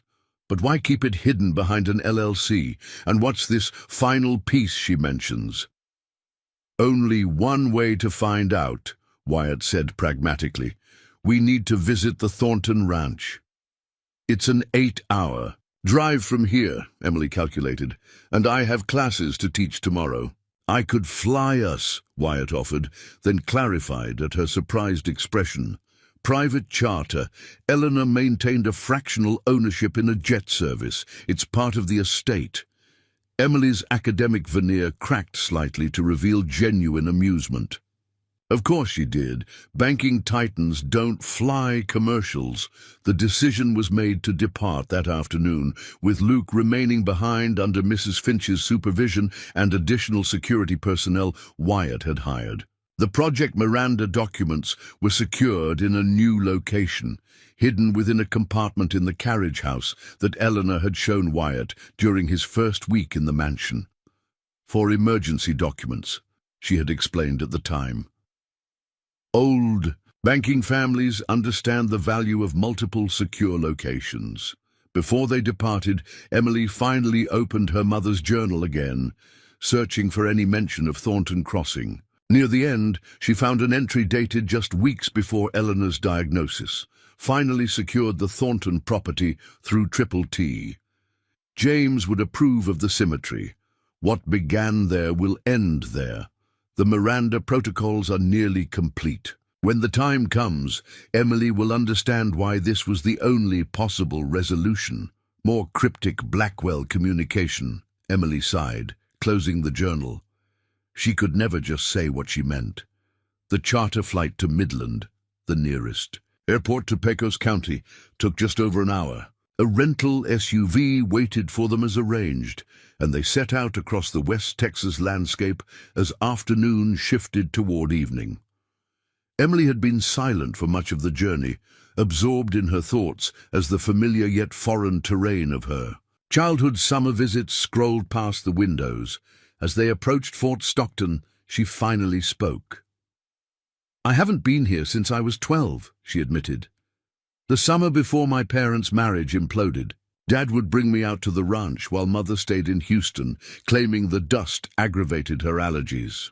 "Good memories?" Wyatt asked. "The best," Emily confirmed softly. "Dad would let me ride without my mother's endless safety protocols. We'd check fence lines, move cattle, and sleep under the stars sometimes. It was the only place I ever saw him truly happy." The GPS directed them into progressively smaller roads until they turned onto a gravel drive, marked by a weathered wooden sign, Thornton Crossing Est, 1887. The main house appeared as they created a gentle rise, a sprawling single-story ranch. House with a wide porch and native stone accents. "It looks exactly the same," Emily whispered, emotion threatening her composure. As they parked in the circular drive, an elderly man emerged from the house, rifle held casually but visibly at his side. His weathered face and sun-leathered skin spoke of decades under the Texas sun. "Can I help you folks?" he called, his tone polite but cautious. Wyatt stepped from the vehicle first, hands visible in the universal gesture of peaceful intentions. "We're looking for the caretaker of Thornton Crossing." You found him," the man replied. "Frank Mendoza, been managing this property for 42 years, through 4 different owners." His gaze shifted to Emily as she exited the SUV, and his expression changed instantly. "Well, I'll be damned. Little Emily Thornton, all grown up." Emily stepped forward, recognition dawning. "Mr. Mendoza, you're still here." "Where else would I be?" he replied with a grin, lowering the rifle completely. "This land gets in your blood. Your daddy understood that." The unexpected reunion broke through Emily's careful composure. She approached the old ranch manager and was enveloped in a surprisingly strong hug. "Look at you," Mendoza marveled, stepping back to examine her. "Spitting image of your father, though you got your mama's bearing." "Mr. Mendoza, this is Wyatt Callahan," Emily introduced.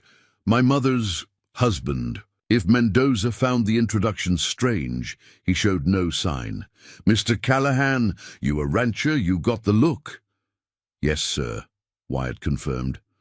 "Those circumstances have changed recently." "They tend to do that," Mendoza acknowledged philosophically. "Come on inside. Sun's getting low and the desert gets cold quickly this time of year." The ranch house interior was a time capsule of Western ranch life. Cowhide rugs, sturdy oak furniture, mounted trophies from long-ago hunts. But it was meticulously maintained, with modern appliances in the kitchen and updated fixtures throughout. "Your mother's been keeping the place up," Mendoza explained, as he prepared coffee on a high-end espresso machine that looked incongruous amid the rustic surroundings. "Sends money for improvements every year, though she never visits. Said she was keeping it in the family." "Did you know she owned it?" Emily asked, still processing this revelation. "Found out about 7 years back, when the paperwork changed," Mendoza confirmed. "Company man came out, said Mrs. Blackwell had acquired the property and wanted everything maintained exactly as it was, even kept your father's office untouched." Emily's attention sharpened. "His office is still here as it was?" "Yes, ma'am, down the hall, last door on the right. Nobody goes in there except to dust on my orders." Emily and Wyatt exchanged a significant look. "Mr. Mendoza," Emily said carefully, "would it be all right if we looked in there? My mother left something for me, on my father's desk." The old ranch manager studied her for a long moment, then nodded. "Your house now, technically, but I'd have let you anyway. Your daddy would want you to have whatever's there." James Thornton's office was indeed preserved, like a museum exhibit. A large oak desk dominated the space, flanked by leather chairs and floor-to-ceiling bookshelves filled with volumes on ranching, finance, and Texas history. A faded photograph on the wall showed a younger James Thornton with his arm around a dark-haired little girl on horseback. Emily, at perhaps 10 years old. "I remember when that was taken," she said softly, approaching the image. "Summer of '87. First time I rode Thunderbolt without Dad holding the reins." Wyatt gave her space to absorb the emotional impact of the room, focusing instead on the practical matter at hand. "Your father's desk," he prompted gently after a few minutes. Emily nodded, moving toward the imposing piece of furniture. The surface held a leather blotter, an antique pen set, and a bronze paperweight shaped like a longhorn steer. The drawers were unlocked. Who would trespass in a property this remote? And Emily began a methodical examination. The first 3 drawers yielded nothing unusual: office supplies, ranch ledgers from decades past, a half-empty bottle of good bourbon. In the bottom drawer, however, Emily found a false bottom, revealed when she pressed a concealed latch. Within the hidden compartment lay a leather-bound ledger with TT, embossed in gold on the cover, and a sealed envelope addressed to "My daughter," in masculine handwriting that brought tears to Emily's eyes. "Dad's handwriting," she whispered, carefully opening the envelope. The letter within was dated June 15th, 1997, just 3 months before James Thornton's death. "My dearest Emily, if you're reading this, then Eleanor has finally done what I always believed she would eventually do, the right thing. Your mother is a complex woman, brilliant and driven, but not incapable of growth or redemption. By now you will have learned about the Tempest Trust and perhaps other arrangements we made for your future. What you may not know is why these particular structures were created. The Thornton-Blackwell banking model proposed in these pages represents what I believe to be the future of ethical finance: community-focused, environmentally responsible, and genuinely supportive of family enterprises rather than corporate conglomerates. Your mother and I developed these concepts together in the early years of our marriage, before ambition and corporate pressure drove us in different directions. I have preserved the original framework here, in the place where the idea was born. During those summer evenings when Eleanor would join us at the ranch, and we would plan a different kind of financial institution than had ever existed. My greatest regret is that I lacked the courage to implement these ideas when I had the chance. I allowed myself to be pushed aside, to surrender to bitterness rather than persist in what I knew was right. I hope that you, with your mother's determination and my idealism, might someday bring this vision to reality. The world needs banking that serves people, not power. With eternal love and faith in your judgment, Dad. Emily looked up from the letter, tears streaming freely now. They created it together, she said, voice thick with emotion. Project Miranda, or what became Project Miranda, was their shared vision from the beginning. Wyatt, who had maintained a respectful distance, approached as she gestured him closer.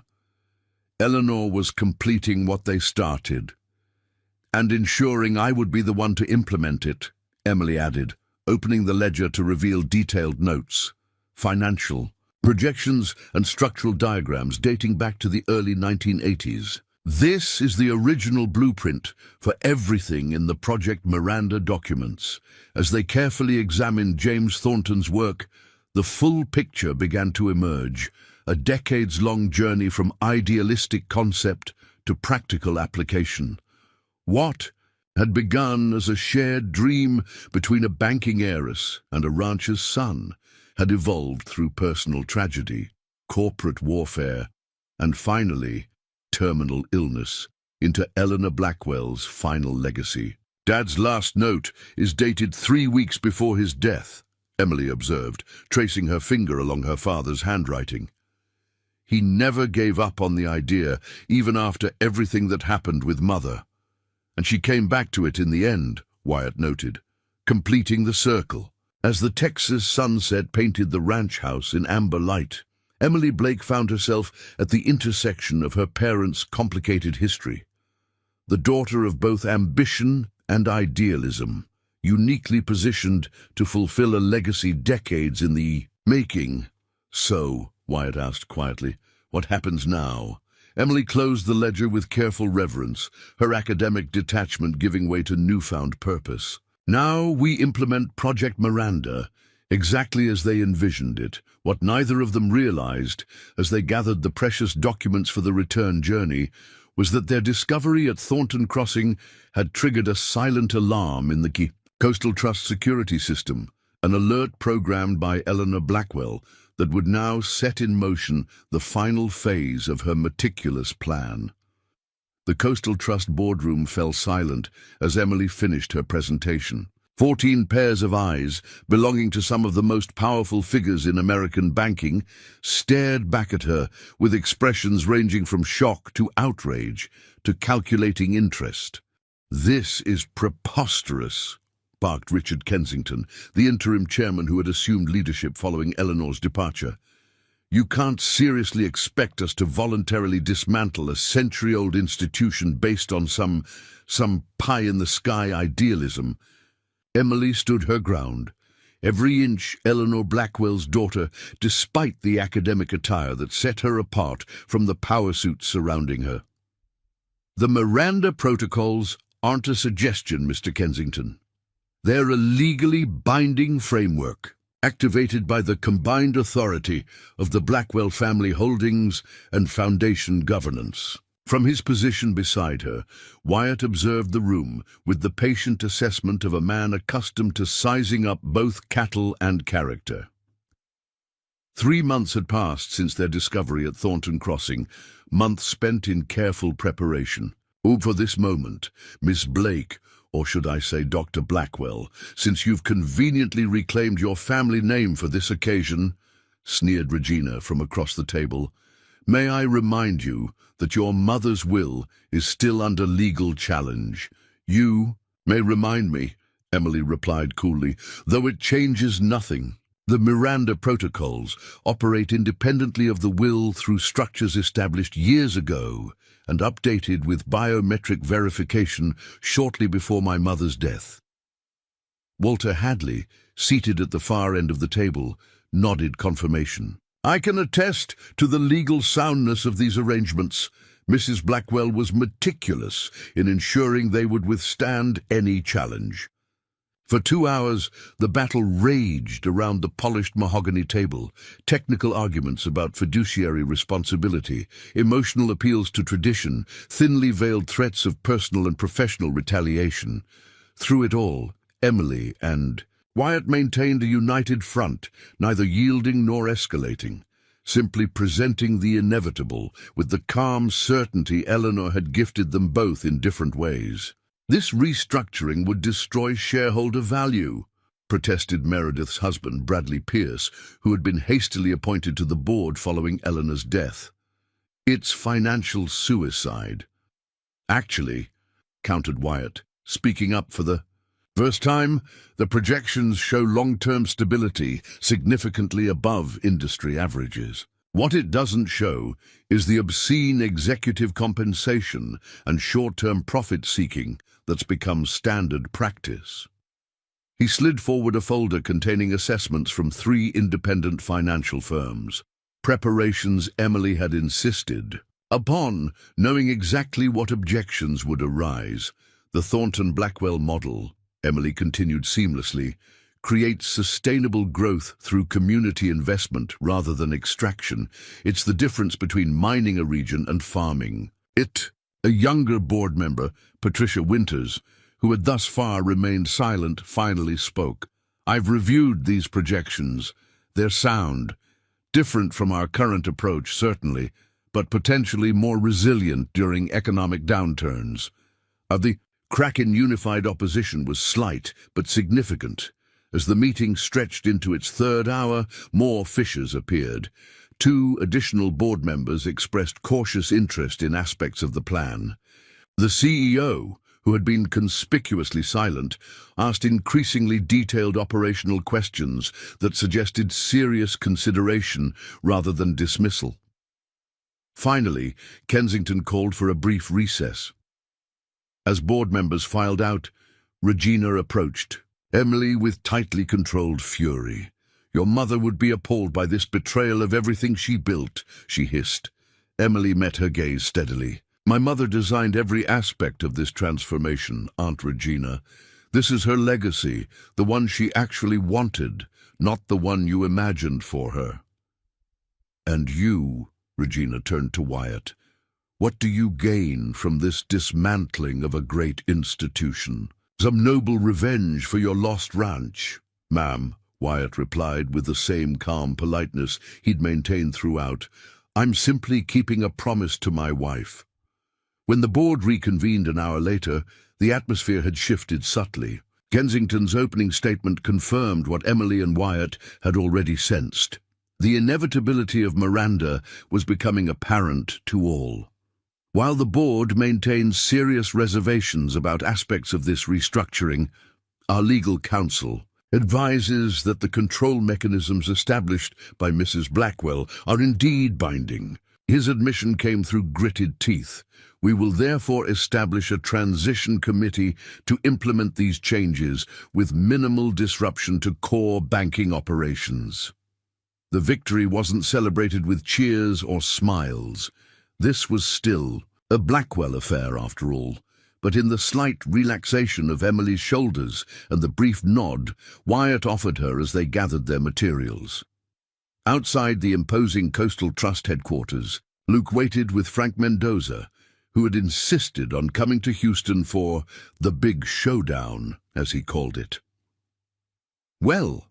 the teenager asked eagerly as Emily and Wyatt emerged into the Texas sunshine. "It's happening," Emily confirmed. "There will be resistance and sabotage attempts, but the foundation is laid."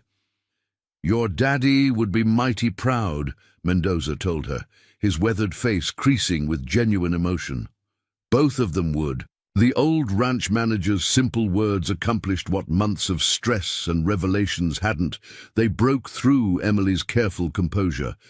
She embraced him suddenly, the distinguished professor momentarily giving way to the little girl who had once ridden fence lines with her father. "Thank you, Mr. Mendoza," she whispered, "for keeping it all safe until I was ready."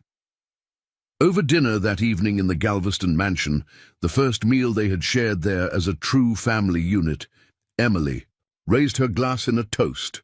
"To Eleanor and James," she said, "who created something important, lost their way, but found it again in the end. And to unexpected partnerships," Wyatt added, including Luke in the gesture. "Family isn't always what you expect it to be." Later, as Gulf waves provided a rhythmic backdrop to the night, Emily found Wyatt on the veranda, where Eleanor had spent so many evenings contemplating the financial empire she had built and ultimately transformed. "What will you do now?" she asked, taking the chair beside him. "The foundation position is yours permanently if you want it, but I suspect banking boardrooms aren't really your natural habitat." Wyatt smiled, the expression transforming his weathered face. "Luke and I have been talking about the ranch, not the old one, but Thornton Crossing. If you're amenable, we thought we might restore it as a working cattle operation, sustainable practices like your father advocated." "I think I'd like that," Emily said, surprising herself with how right it felt. "Not full-time, I have tenure to consider, but perhaps summers. Academic writing goes well with ranch porches and western sunsets." "A foot in both worlds," Wyatt observed. "Like Eleanor always had, though perhaps with better balance." "Better partnerships too," Emily added, quietly. As stars emerged above the Gulf of Mexico, the unlikely family created by Eleanor Blackwell's final act of transformation contemplated their shared future. A future built on the foundation of a destitute cowhand who had married a banking matriarch for security, only to discover that the true fortune had nothing to do with millions in hidden accounts. The real inheritance was purpose, and the chance to complete a circle that had begun decades earlier between two people who had glimpsed a better way, then lost sight of it in the complications of love, ambition, and human frailty. In the end, Eleanor Blackwell had given her fortune not just to her daughter and her husband, but to the vision she had once shared with the man she had both loved and wounded. And in doing so, she had created something no amount of offshore accounts could buy: redemption. Up next, you've got two more standout stories right on your screen. If this one hits the mark, you won't want to pass these up. Just click and check them out. And don't forget to subscribe and turn on the notification bell so you don't miss any upload from us.